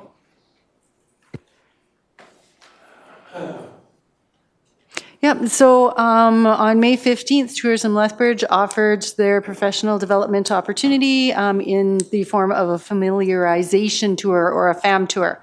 I was on one of 4 of tours, and I'm told by Tourism Lethbridge that it was the most successful that they've had. They had up to 60 participants throughout the 4 tours. We toured local spaces, including Nikayuko Japanese Garden, CASA, Southern Alberta Art Gallery, Galt Museum and Archives, and the Helen Schuler Nature Centre. The tours are designed to equip our city's frontline workers with enhanced knowledge and appreciation of Lethbridge. So thank you to Tourism Lethbridge for offering this professional development opportunity. It was certainly a good refresher on some of those things and what we do in our city. Thank you. Thank you, Councillor Schmidt-Rempel. All right, and with that, I have a motion to go in closed. Okay, Councillor Croson, all in favor? All right. Upstairs.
All right, I have a resolution from Councillor Dodick. Closed meeting labor negotiations update. Be it resolved that City Council direct the closed meeting discussion with respect to the labor negotiations update verbal remain confidential pursuant to Section 24, advice from officials of the Freedom of Information and Protection of Privacy Act. Question's been called. Oh, sorry. Okay. Unless there are any questions, the question is called. Question's called. All in favor? All right. Oh. And I have a resolution from Councillor Middleton Hope that the closed meeting, human resource matter 14.2, be resolved that City Council directed the matter be referred to a future closed meeting of Council to include the requested information discussed during today's closed meeting. Be it resolved that City Council directed the closed meeting report and discussion with respect to human resource matter remain confidential pursuant to Section 17, harmful to personal privacy, 23, local public body confidences, and 24, advice from officials of the Freedom of Information Protection of Privacy Act. Councillor Middleton Hope. Call a question. Question's been called. All in favor? All right.